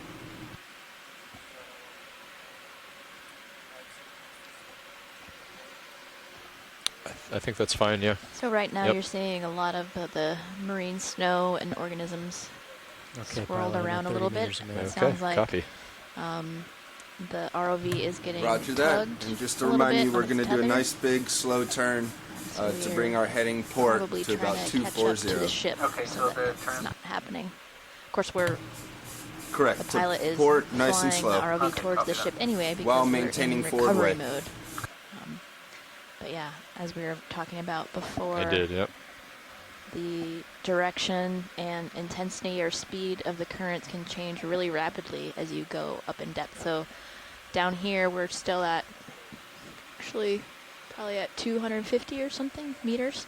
Yeah, port we could beam, be pretty experiencing much different currents and even Good different terminology. directions of the currents down here than the ship is experiencing at the surface. Yep. No, that's port, yep.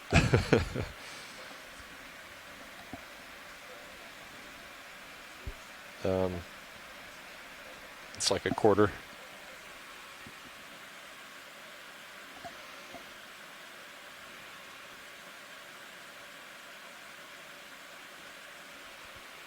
RV nav bridge. Go ahead, Bridge.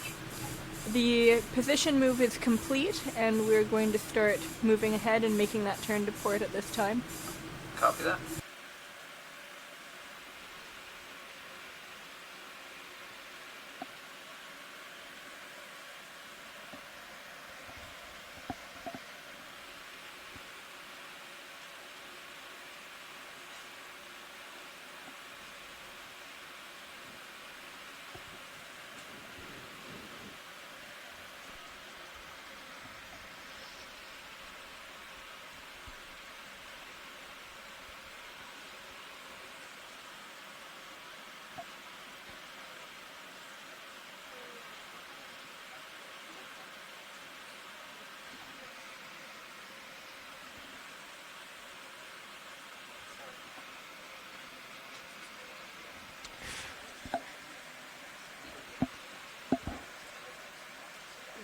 Oh, okay.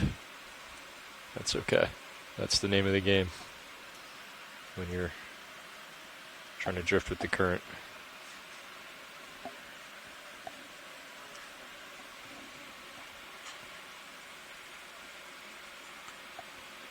I just stowed the swing arms pilot and the sample gear. Okay.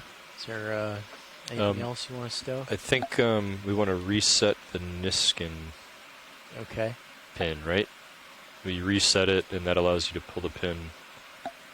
Okay, so resetting now? Yeah.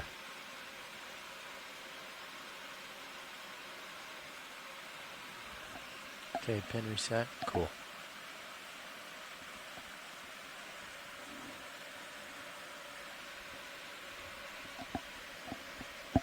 I think we'll have some time at the 50-meter mark to just bump everything in again. Copy.